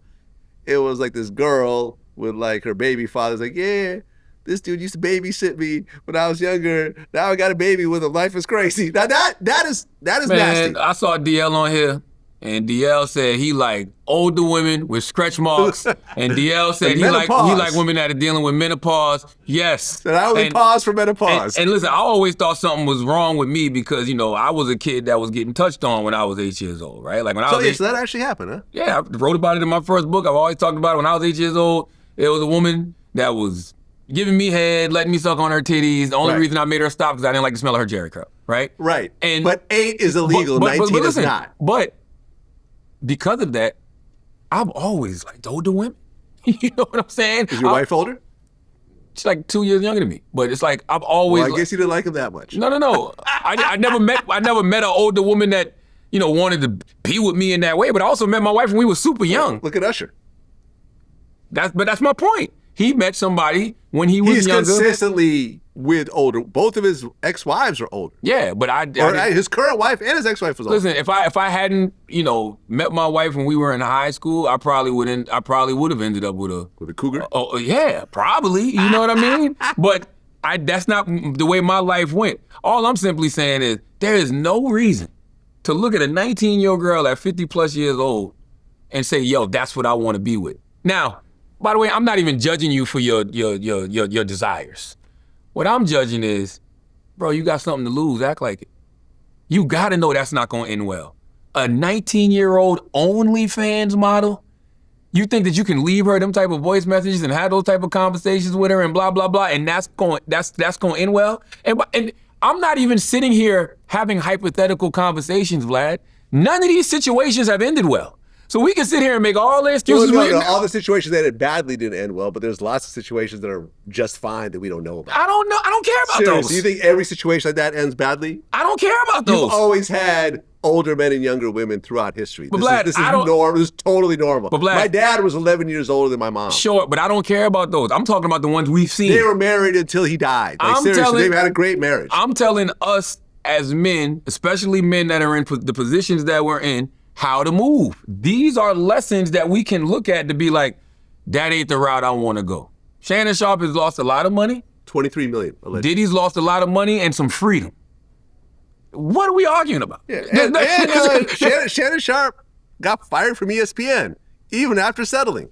That's my point. There's nothing to debate about this. We should, as Minister Farrakhan said, when you see men fall, don't laugh, learn. And that's my biggest issue with all of these situations. What are we learning? I think sometimes we end up, you know, getting on these podcasts or getting on these platforms and debating things instead of actually learning from them. I'm not here to say whether Shannon was right, whether Shannon was wrong, Diddy was right, Diddy was wrong. That's not for me to judge. I'm just looking at the situation and saying, us as men, we gotta avoid that.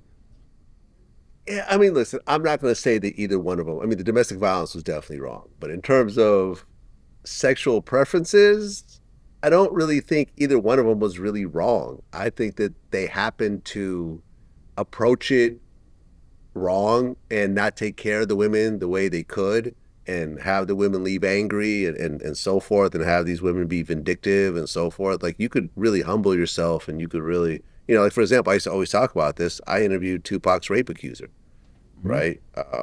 And I was talking to his co-defendant and I said, look, in this particular situation, when she came out the room claiming that these guys raped her and he let it happen and he wasn't even in the room, he was sleeping on the couch and he woke her up. If he had just said, listen, let's go in the other room, let's talk.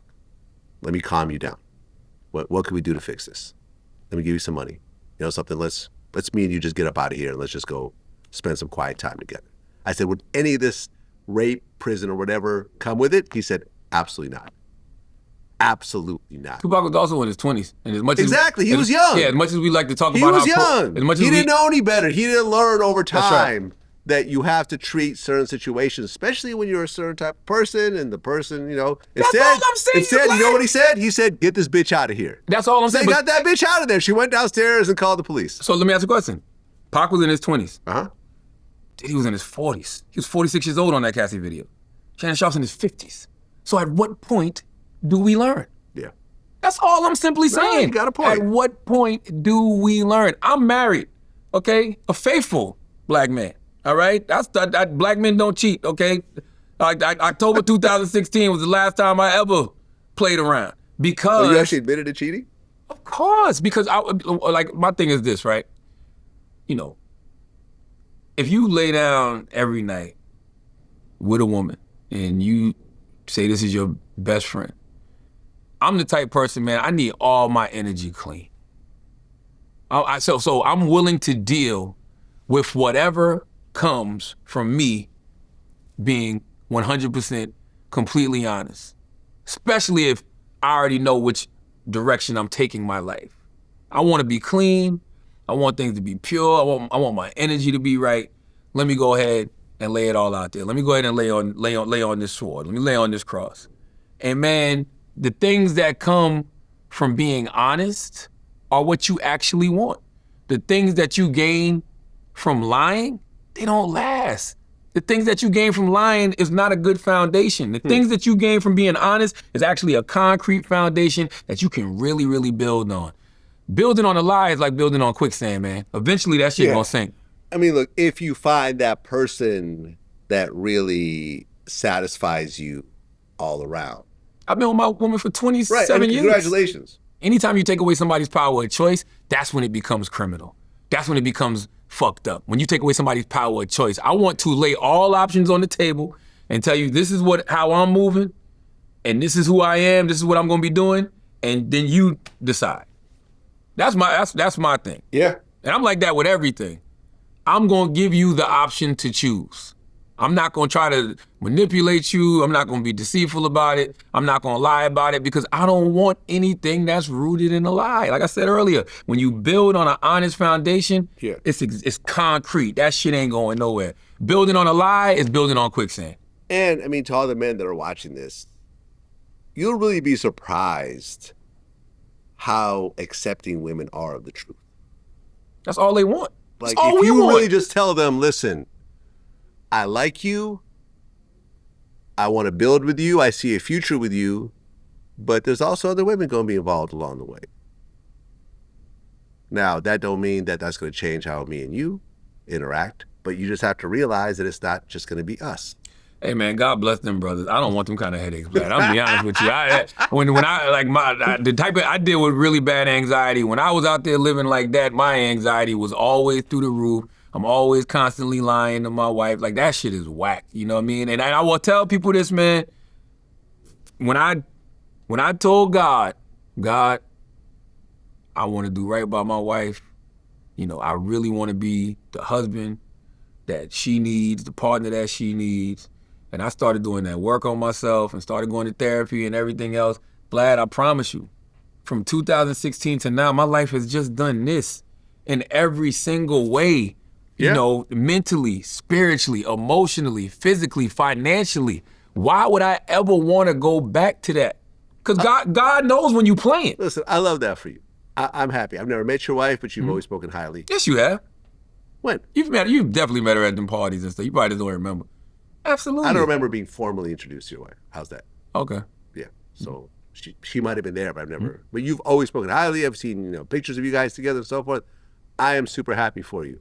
I'm just saying, most men aren't really built like this. More power to them.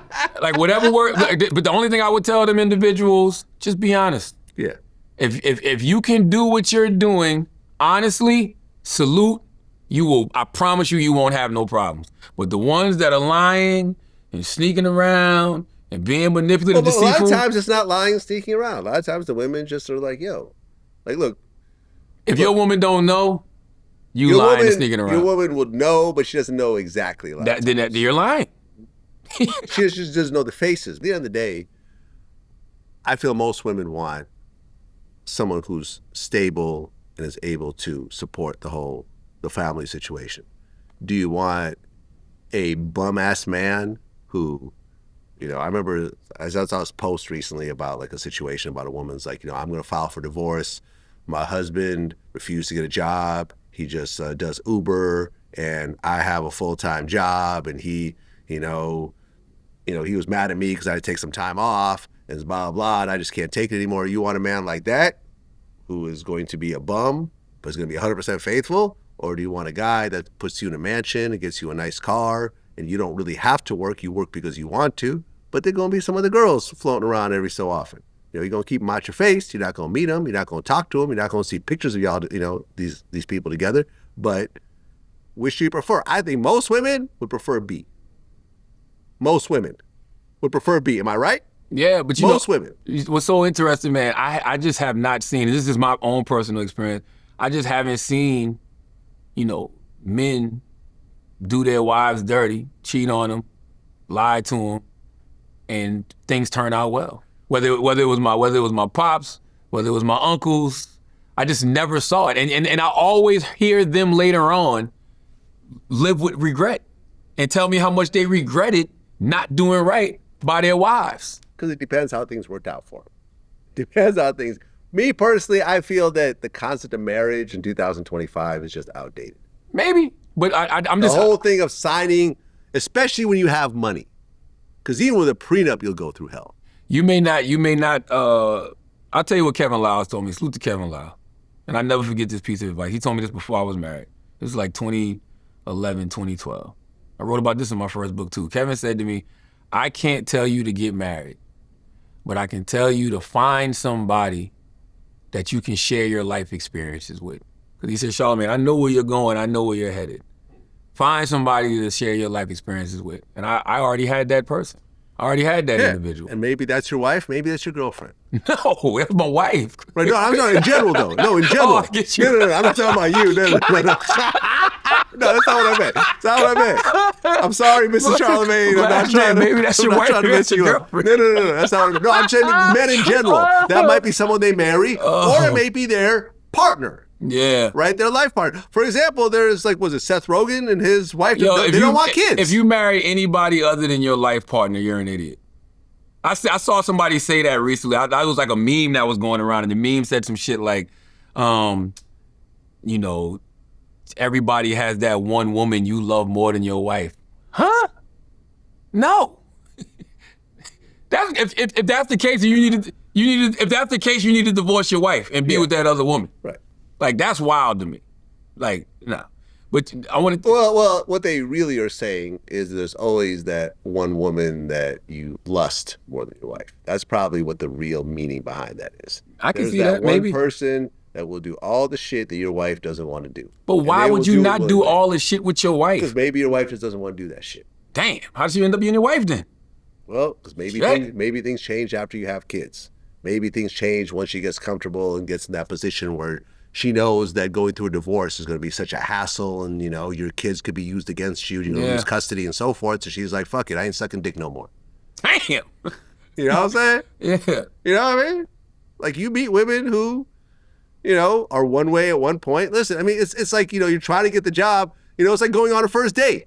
You know, you meet the best version of that, but 3-4 years later, that's not the same person necessarily. That person was just putting on a show because they're trying to get something out of you, like a kid or a marriage or whatever else. Like, look, I feel that's why it's good to find. Listen, man, I thank God every day. I'm like, man, I'm so glad I've been with my wife for 27 years. Like, to find somebody young and, you know, build a life with them, and like that person still, you know, be your best friend and the person that you want to spend majority of your time with, that is a blessing. And when I'm telling you, for anybody out there that's seeing Color Purple, remember when Celie pointed that finger and Celie said, "Ain't no good gonna come to you until you do right by me." Mm-hmm. Do right by your woman to see what the fuck happened for your life. I interviewed Dave Blunts recently. He wrote the Cousin song for Kanye. Oh, that's when Kanye said he was sucking his cousin's dick, or his cousin was sucking his dick or some shit like that? No, he was sucking his cousin's dick. I gave my cousin head is the chorus. Sampling. And producers, man, and producers be sampling, Troy. I'm serious. Semen sampling once again. Damn. Them producers be sampling, boy. The interesting part is I actually know some people that have known Kanye like forever. And I'm like, is he trolling or is this a real story? And they were all like, no, this is a real story. We've heard the story before. So not only is this pedophilia, I guess, because I guess the cousin was younger than him, but it's also... How old was Kanye? It was like, let me see. Hold on. How old was Kanye when he gave his cousin head? Your search, the Vlad TV search history is crazy. It doesn't really say. It doesn't really say, but it sounded like they were pretty young, and the cousin was younger. How do we know the cousin was younger though? Because I think he said it in the song. I don't know. I never listened to that side. I had no desire to listen to a song about Kanye getting head from his cousin.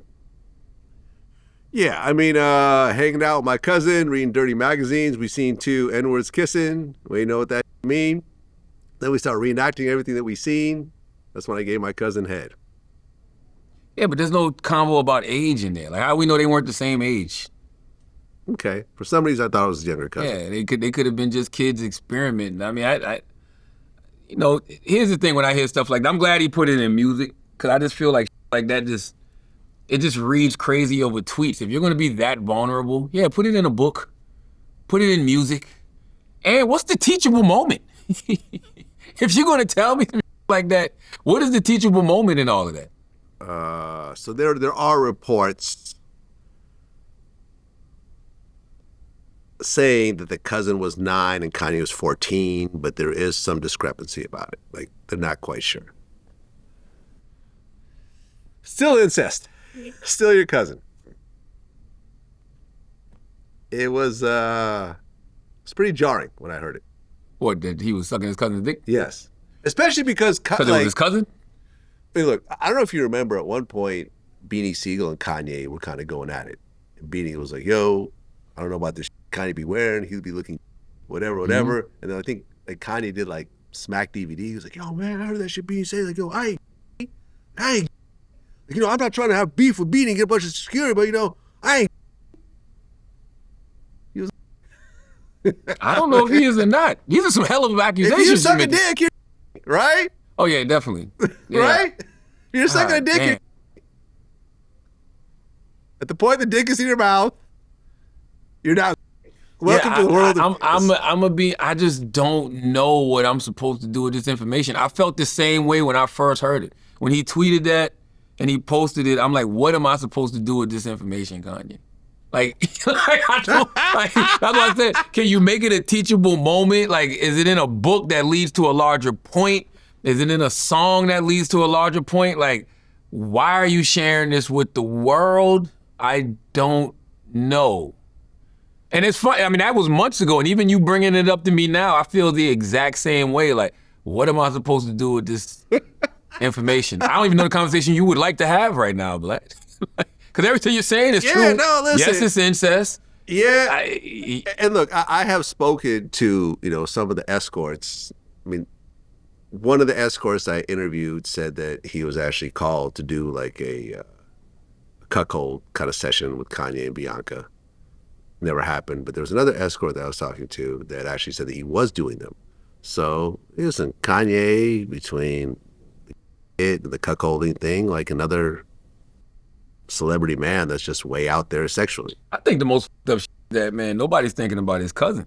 His cousin's in fucking jail I've right had now. conversations about that. Remember? What if his cousin's in jail and people have been trying to f*** him in jail this whole time and he ain't been giving up no cheeks? But they like, oh, word, you was out there sucking dick when you was free? But now that you in prison, you don't want to suck no dick? Yeah, I said, imagine his cousin waking up in prison. You know, he's waking up, it's like a normal day, going down to the chow line, you know, getting some eggs. Everyone looking at me, huh? Ain't you Kanye's cousin? Because he's probably been bragging about being Kanye's cousin for years. Nah, I wasn't talking. Nah, I'm not that cousin. That's oh no, you're that's that another cousin. Like that's the crazy thing. Everybody trying all his cousins are probably getting it right now. Everybody trying to go down the family tree. That's what I'm saying. You had a bad few weeks. All the cousins pointing at each other like the Spider-Man meme. Like it was you, wasn't it? It was you. Nah, it was you. Like that shit is wild. Spider-Man meme. Kanye is another one who he saddens me. Yeah.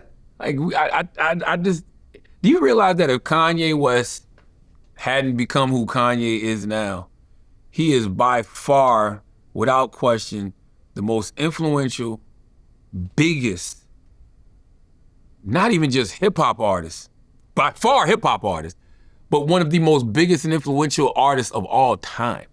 Yeah, I agree. Like, I'm talking about Michael Jackson levels. I agree. Like, Yeah. if he hadn't have went down the path he ended up going down, it's not even close. Kanye West had people walking around in Yeezys the way people were wearing Jordans. I saw Angel Reese recently post her sneaker, and she said, I want people to wear my Angel Reeses the way people were wearing Jordans. Yeah, but Kanye really had people doing that. 100%. Yeah. Like, He said the really Yeezy had jumped over the people- jump man. He had a point. I had a lot of Yeezys, but these days, no one gives a shit about Yeezys anymore, honestly. But- in fact, like, for example, like there's a store called The Real Real, which you could sell like designer clothes to. And I remember I brought a whole batch of shit that I just no longer wear with some Yeezys, right? And then I went back again with some other Yeezys, and they're like, no, we don't take that anymore. Yo, Vlad, It's just a shoe that's just completely dead at this point. And that Not completely dead, but pretty dead. and that goes back, to But it was the hottest shit ever. that goes back to the conversations we've been having about Diddy or Shannon Sharpe, any of these people, Harvey Weinstein, whoever they are. It is very important for your plane to land with the wheels out. It doesn't matter to have all of this success for all of these years and be flying high and just crash and burn. I don't never want to get to the point where I'm so high where I just stop dealing with reality and feel like I'm untouchable and, I can get away with anything. And you got a bunch of people around you, a bunch of yes people that are just, feeding whatever vice it is that you have. Like, there's no reason for Kanye to be in the situation that he's currently in. And listen, by the way, maybe he's happy. I don't know. Maybe he's happy. I'm just simply saying. Well, I mean, look, for example, I know some people that, handle some of his bookings, and, people think I'm hating when I'm saying this, but this is an actual real conversation. Kanye can only get booked in these sort of kind of like remote countries now.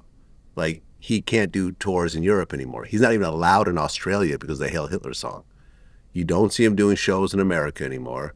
He's doing Korea, Hong Kong. Like, he's definitely limited because of his choices. Now, you could say, well, he's still rich, and I'm sure he stands on that, but Kanye cannot do a world tour anymore. And that's not. He will not get booked. And he will not. It's an impossibility at this very And moment. Vlad, that's not freedom.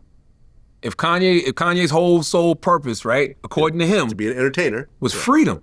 Yeah. Like, he wanted to be free. He didn't want to be controlled. None of that is freedom. Yeah. So what? He can't enter. Like, his wife is Australian.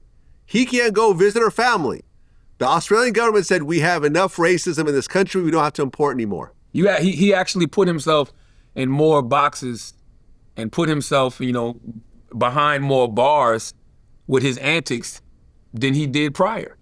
You did all of that, fighting to, you said you wanted to be free, only to imprison yourself more. And listen, social media runs with all types of narratives as to why he did what he did. I want to hear that from him. I want to hear him tell us how he feels about the things that he's done. Because, he goes on these tangents where he'll put out these apologies and, say he's sorry. Then he'll go back and do a Hail Hitler song. Exactly. So it's just like... he apologized to Jews, I think, in Hebrew, then did a Hail Hitler song not too long after that. And that's always my thing with things. I want to know the intention and I want to know the purpose. Like, when you ask me about, him sucking his cousin's dick, well, what was he trying to teach with that moment? And it's the same thing with this. I may not agree with the things that you say, but I agree with your right to say them because I believe in free speech. But what are you trying to get at? What is the teachable moment in any of this? What is the larger point of why you chose to do these things that you did? Why'd you wake up one morning and say, I'm going DEFCON 3 on Jewish people? For what? What was the reason? I think it's almost like performance art. It's like when you look at, I remember I had this interview with Nipsey that someone sent me. Rest in peace, Nip. Yeah, rest in peace. And he said something interesting. He said, when you look at all the greatest songs, they have one thing in common, and that's truth and honesty. Every great song, there's something about that song that you're like, oh, wow, there's a vulnerability, there's a truth behind what's happening here. And Kanye's learned over time by putting his own life into this music that he gets this great result. So look, he had a problem with certain Jewish people, right? I remember me and Academics talked about this, where it was like, he was like, yeah, this person, that caused these problems, he was Jewish, and this person was Jewish that caused these problems. So he did have a problem with certain Jewish people. So he's like, well, maybe this means that all Jewish people are like that. So I'm just going to like blurt it all out and see what happens, because usually when this happens, there's a bad result. But I'm just bigger than I'm whatever. Maybe I'll get this legion of people that'll go behind me and follow me. And to a certain degree, he did. You know, once he did that, there were like signs around Calabasas. Kanye was right, and they had to get extra security at his kid's school and everything else like that. Yeah, anti-Semitism has been around forever. And, you know, he fueled the flames of that. He did get anti-Semitism popping. Yeah. He did. He did. He got anti-Semitism popping. He did. You know, and of course he helped. Yeah, and of course the whole war with Israel and Gaza. Oh man, terrible time. Didn't hurt that whole narrative and so forth, you know, and so forth. But at the end of the day, I feel like for him, it's like his life is the art. It's not like he goes to a studio to make art and then goes back to his regular life. The fact that he parades his wife around naked, like it's all art. 24/7. I just don't respect self-serving people, because when you are, you know, generating the kind of money he was generating, he was doing something that I love to do, which is create jobs and provide opportunity. And when you know, are self-serving and, you know, you allow your ego to cause you to crash and burn, and you ruin opportunities for other people, and you ruin, you know, paychecks for other people, that's hard for me to respect. That you're not a real leader, you're not a real general, you're not a real boss if all you think about is you. Because before you make those kind of statements, before you make those kind of comments, you know what's going to come with it, but you also know that it's not just going to be you that's impacted by that. Yeah. That's hard for me to respect. Now, I think you're my only friend that got called out by President Trump. Remember I hit you about it. I'm like, yo. I didn't know what you was talking about. I was like, what's up? You know what I was talking about? Trump just did a whole tirade about you. And I was like, oh, yeah. Okay. Called you a low IQ individual who has no idea what words are coming out of your mouth and knows nothing about him or what he's done. Like ending 5 wars, including a 31-year-old bloodbath between the Republic of Congo and Rwanda, where 7 million people have died. There's no end in sight. He didn't know that, or India and Pakistan are wiping out Iran's nuclear capabilities, or closing the horrendous open border, or creating the greatest economy where prices and inflation have come way down. Prices have not come down. No, they haven't. Prices are crazy. Where stupid and corrupt Joe Biden set the record for doing the worst job as president ever. But this dope, Charlemagne, would vote for Sleepy Joe or Kamala. Remember, 1 year ago our country was dead. Now it's the hottest country anywhere in the world. MAGA! When you saw that, what'd you think? And by the way, did you expect that kind of results? Because you were on, was it Fox? Yeah, I was on Fox with his daughter-in-law, Laura Trump. She has a show called My View. I think it's called My View. Yeah.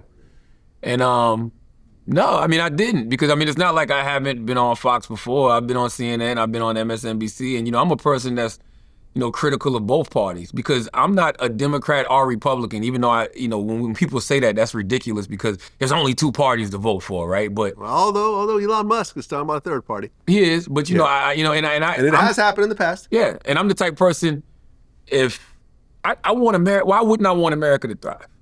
Whoever's in the White House, I want them to, succeed and do what's best for the American people. Most importantly, the least of us. And people weren't happy with Joe Biden's economy, and people are not happy with Donald Trump's economy.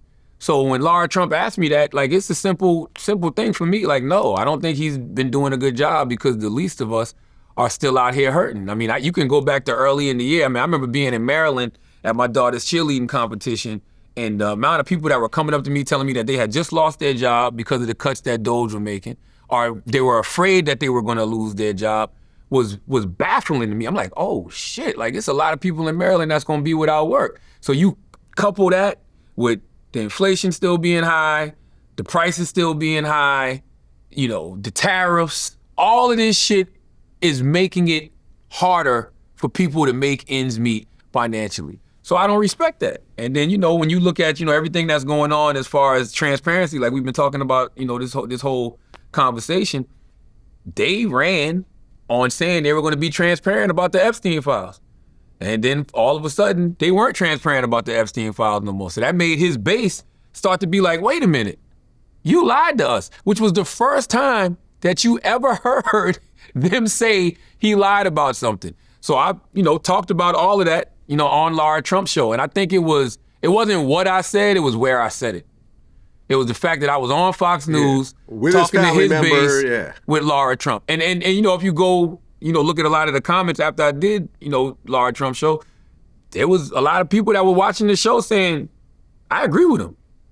He's right. Like, he's not wrong about that. Because I'm not approaching it as some Democrat who hates, you know, Republicans. Like, I'm just an American citizen who wants whoever's in the White House to succeed on behalf of America. And if that's not happening, I'm gonna go to whatever platform and I'm gonna express that opinion. And I think it was, like I said, I think it was about the when and the who. The fact I'm talking to his daughter-in-law and I'm on Fox, that's what pissed him off. Well, look, we all get hate mail. We all get death threats and everything else like that. Was it like on steroids after Trump responded? Vlad, I don't pay that shit no attention. Like, I'm not even joking. Like, and my team, they don't even bring shit like that to me. You don't check your DMs or anything? No. Oh. They don't bring that shit to me unless it's like something they're really concerned about. Credible threat? Yes, a credible threat. Now, after Donald Trump said what he said, everybody around me was on high alert. Yeah. Because they just felt like, oh man, he's dog whistling for something to happen to you. He's calling you a racist sleazebag. Like, sleazebag, okay. You might, there's plenty of times in my life you can look to and say, you know what, he is a sleazebag. Racist? Come on, Donald. Like, come on, you got to do better than that. Can black people be racist? Can black people be racist? Yeah. It's always an interesting conversation. Yes. I agree. Black people can be racist. I agree. Yes, black people can be racist. Like, because I think sometimes when we think race, we think black and white people. It's not even always that. Like, black people can be racist to any other marginalized community. Like, maybe prejudice is the better word. Not racist, prejudice. Prejudice, bigoted. Bigoted. Black people can be prejudiced. Black people can be bigoted. Yeah, I mean, recently. I don't know if I'll say that. Not racist, prejudice, bigoted. Yeah, like recently I did an interview with Eskino and I spoke about sort of this thing that's been brewing on social media between foundational black Americans and, like African and Caribbean black people and so forth. And I chimed in on that. A lot of people were mad over kind of some of the takes that I took. So in fact, Tariq Nasheed is going to come on my show in a couple of days. We're going to talk about it because he's like the biggest FBA, guy that I know, that I'm cool with. But what I was talking about, which kind of disappointed me, was there was like a American black woman that was calling for a boycott of African braiding shops because, she feels that they are not, they're somewhat abusive and not very nice to black people, to American black people. So she called for a total boycott of any store owned by Africans. You see what I'm saying? And that to me just sort of bothered me, but I am white. I don't really know the entire nuance of everything. But then again, I have mixed children.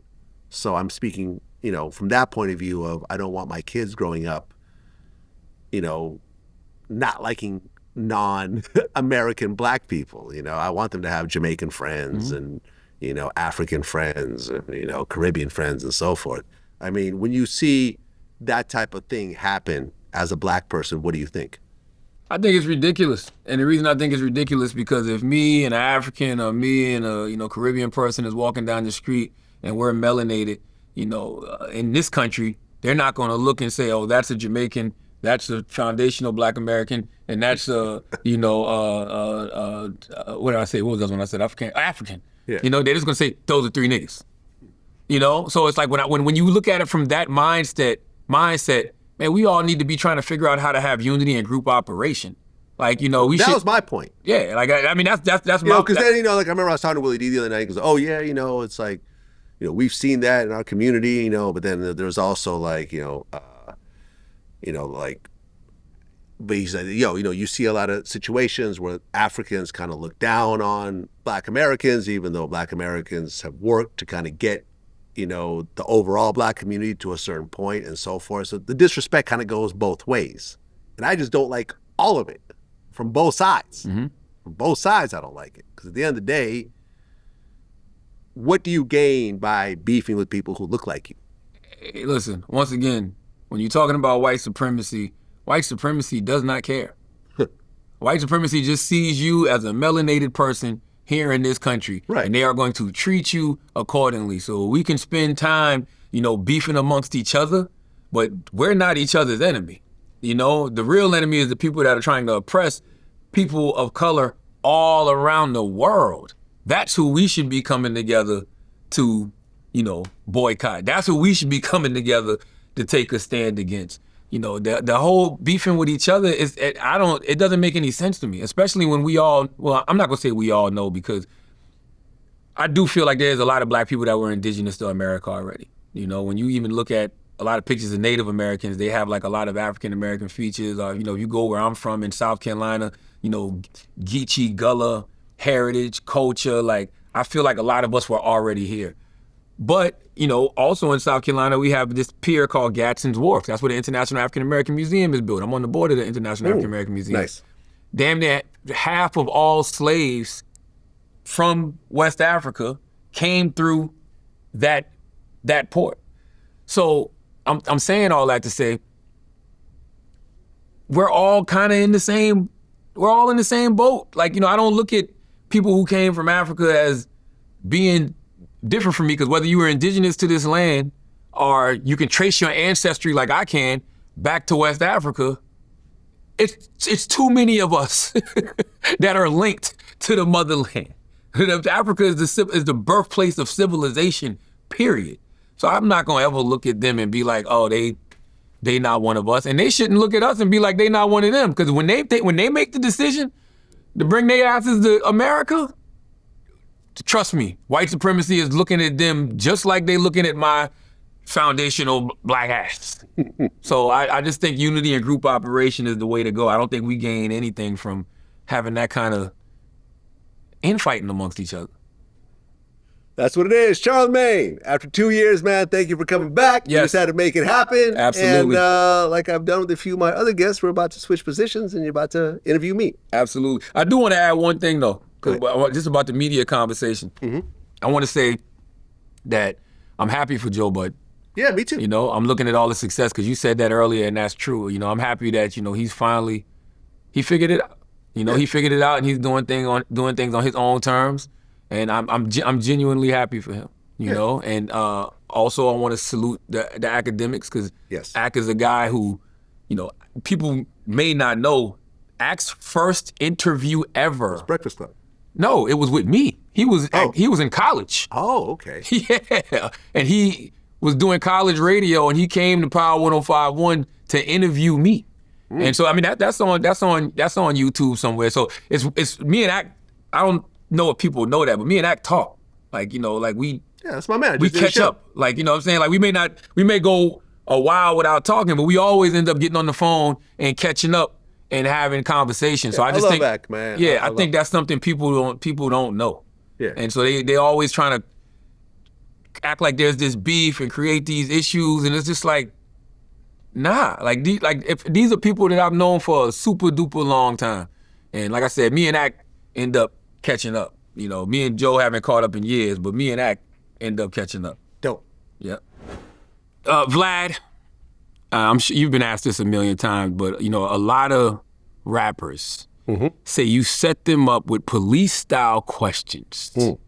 Do you think your interview style has crossed the line between journalism and interrogation? I mean, I get accused of this all the time. At the end of the day, I think I'm very careful about the type of questions that I ask. I've turned down interviews with people that have open cases.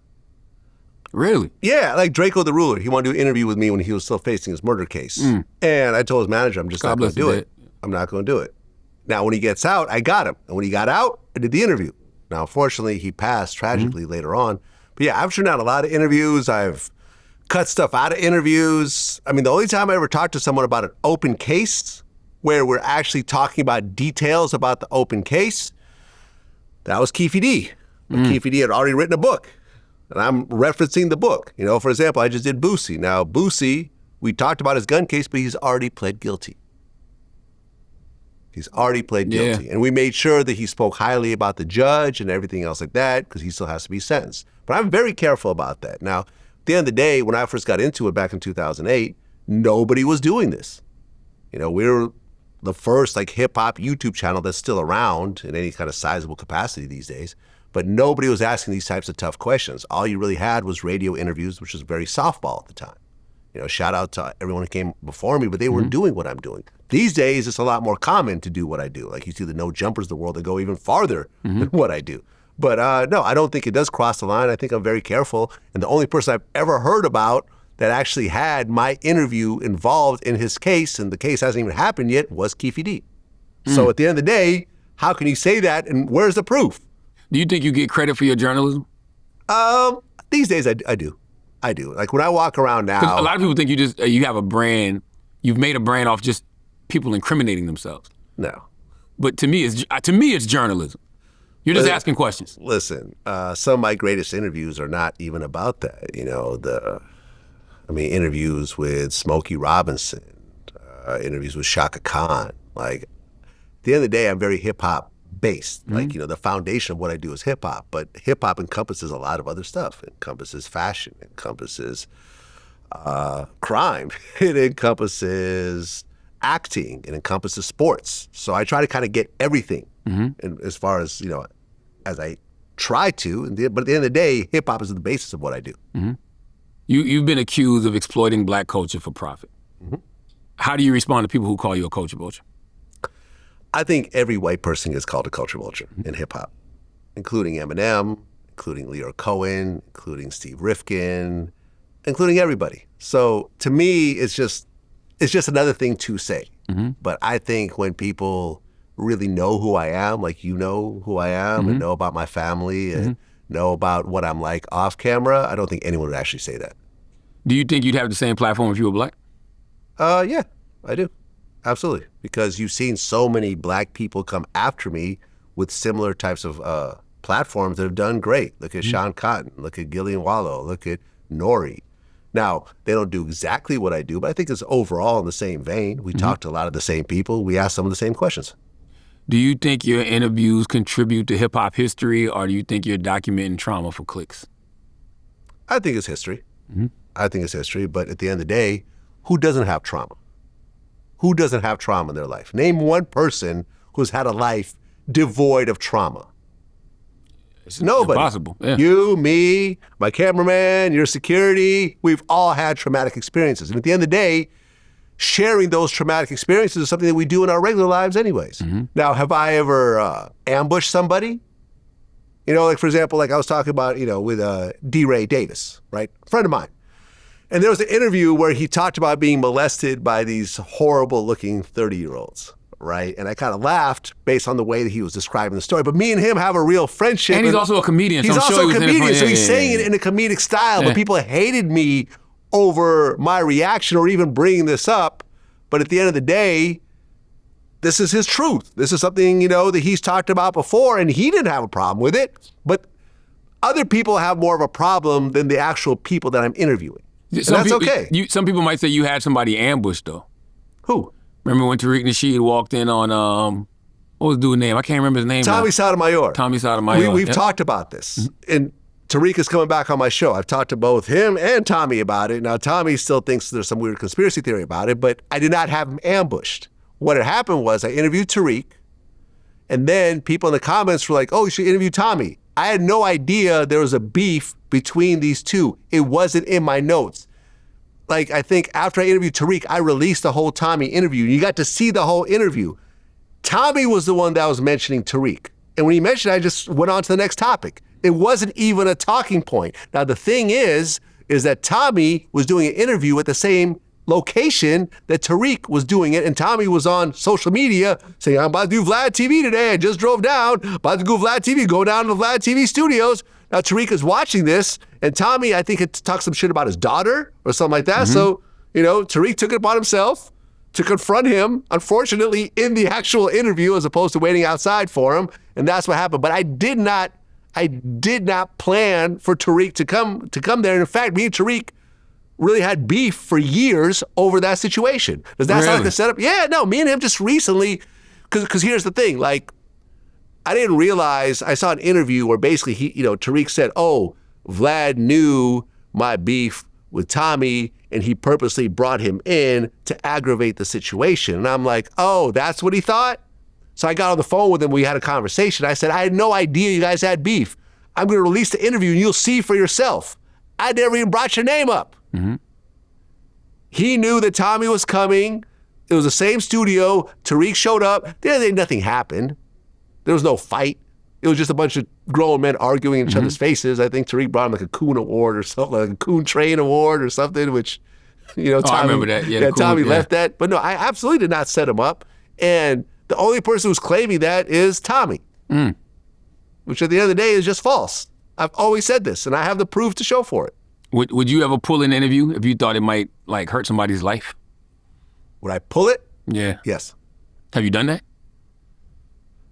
I haven't had a reason to at this point. No. You built the platform. But hold on, but let me just answer that question. I have had people do interviews and afterwards say, can you take this part out? And I've always said yes. Always said yes, especially if the interview hasn't come out yet. So content isn't king for you? No, because it's long term. Like one clip doesn't change things. Like for example, like I'm not going to say who, but there is a well-known Atlanta artist. When we did the interview, he appeared like he was just high out of his mind. Like he did the interview, he was sweating, he was like nodding off. It was a mess. It was like an absolute mess. And after about 20 minutes, his people were like, hey, interview's just not gonna happen today. Is that okay? I'm like, that's cool, we got you. We redid the interview at a later point, but I never released that first interview, even though it would have gone super viral, because here's this known Atlanta artist literally sweating in an air-conditioned room, barely able to get his words out. It would have gone super viral, but I never put it out. And he even was like worried about that. And when I talked to him, I said, I got you. I'm not going to put it out. And I never put it out. No one will ever see it. So this is me. If you had to admit one time where you crossed the line for views, what moment would it be? Because we've all been there. I mean, look, the whole Joe Budden ransom situation, when I posted the video of that guy getting smacked, by ransoms people on his front porch, I think that kind of crossed the line. This was very early in my career. This is kind of like one of the first like hip hop viral moments, and kind of caused a rift between me and Joe Budden, because I'd interviewed Joe not too long before that.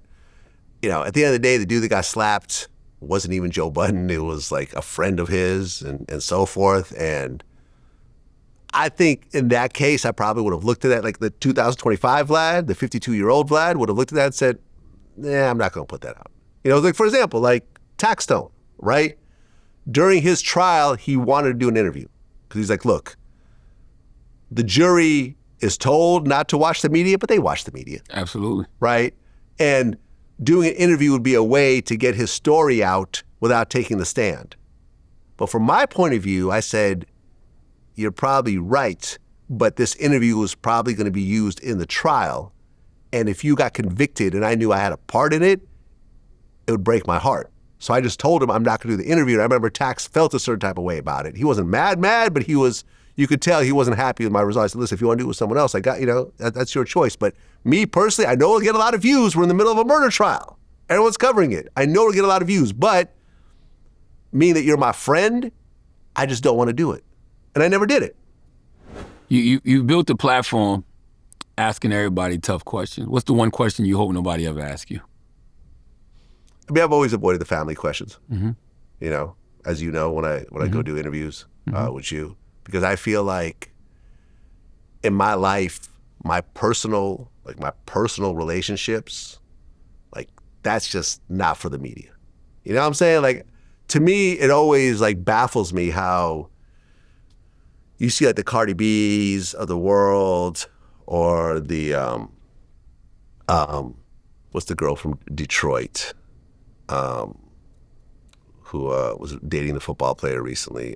Cash Doll. Cash Doll. There we go. I remember the Cash Bar. Yeah, like Cash Doll, where it's like, hey everybody, here's my new relationship with another celebrity.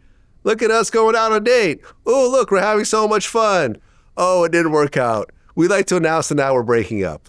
We like to have privacy, but you're not gonna get any damn privacy. Is that? And this is like anyone I've ever dealt with, I've always said, like, if you're looking to turn this into like a clout chasing PR moment, it's not gonna happen. We're not gonna do it. We're not filming together. We're not doing TikToks together. We're not doing this. If you're messing with me, you're messing with me. And this is our personal life, but you're not gonna turn this into promo. And that's always been my thing. I've always just kept that separately.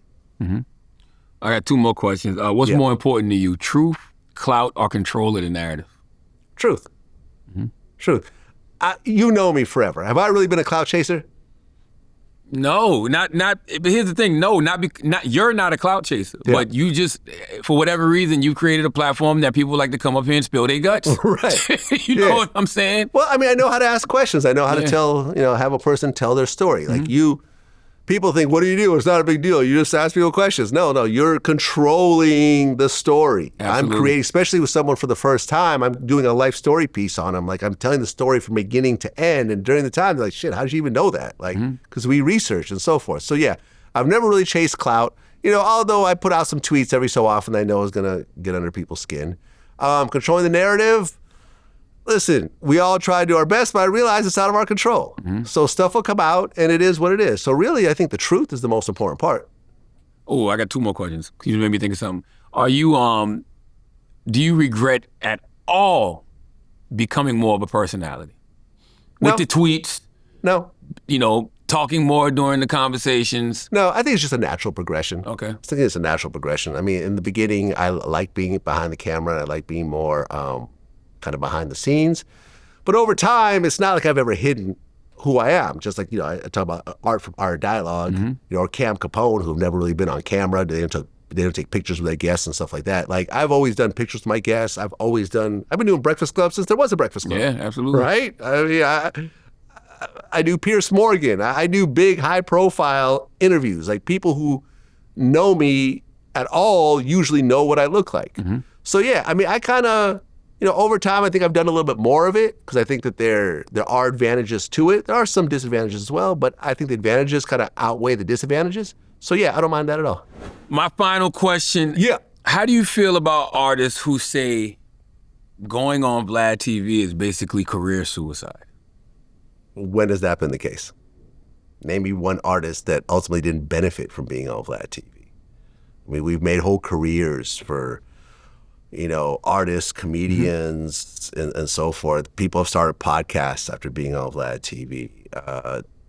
Talked to Tony Yayo. He said everywhere he goes, because he tours internationally a lot with 50 Cent, he said everywhere he goes, Vlad TV, I love you on Vlad TV, I love you. No offense to the other platforms that he does, but everyone always mentions Vlad TV.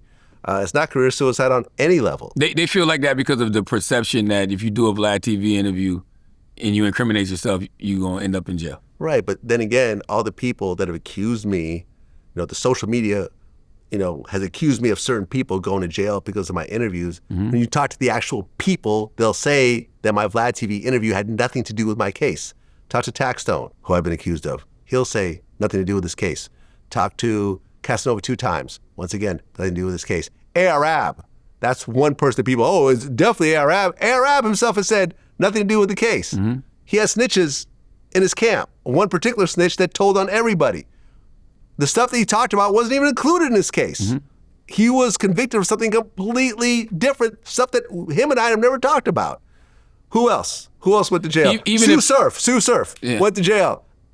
Nothing that had to do with Vlad TV interview had anything to do with this. That's a lot, We keep though, going. man. What's that? That's a lot, though. Has the FBI agent ever said to you, man, you my favorite platform? No. But for example, I've talked about this before. At one point, Jimmy Henchman did an interview on Vlad TV, and he talked about a few things about his case, and he called me the next day, asked me to take it down. I said, no problem, I took it down. The FBI called me like maybe 6 months later, and they wanted a copy of the original interview, and I refused. I had to spend $10,000 on a lawyer fighting them not to give them the original footage, which they eventually didn't get. Now, he had a retrial, and he lost, but nothing of mine was ever used, because I actually try to protect the people that go on my show to the best of my ability. Even Keefe D, Las Vegas PD kept sending me call after voicemail after text message, yo, we need this footage, I've never responded. I have never responded, not once. Now, they could try to get it. Now, I don't know when the trial is happening or whatever else, but I will fight for my guests as much as humanly possible. To the point, because I remember when the feds were, talking to me about Jimmy Henchman, they were like, well, if you don't cooperate, we'll put you on the stand. Then put me on the stand. I don't care. I'm going to be a hostile witness. Yeah, what could you say? I'll say I don't remember. I don't quite remember. I'm getting older. I smoke a lot of weed. You know what I mean? You can't make me remember.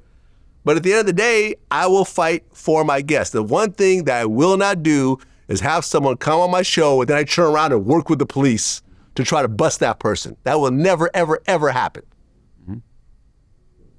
Vlad TV, man. Yeah. That's all I got, brother. All right. Until next time. Peace.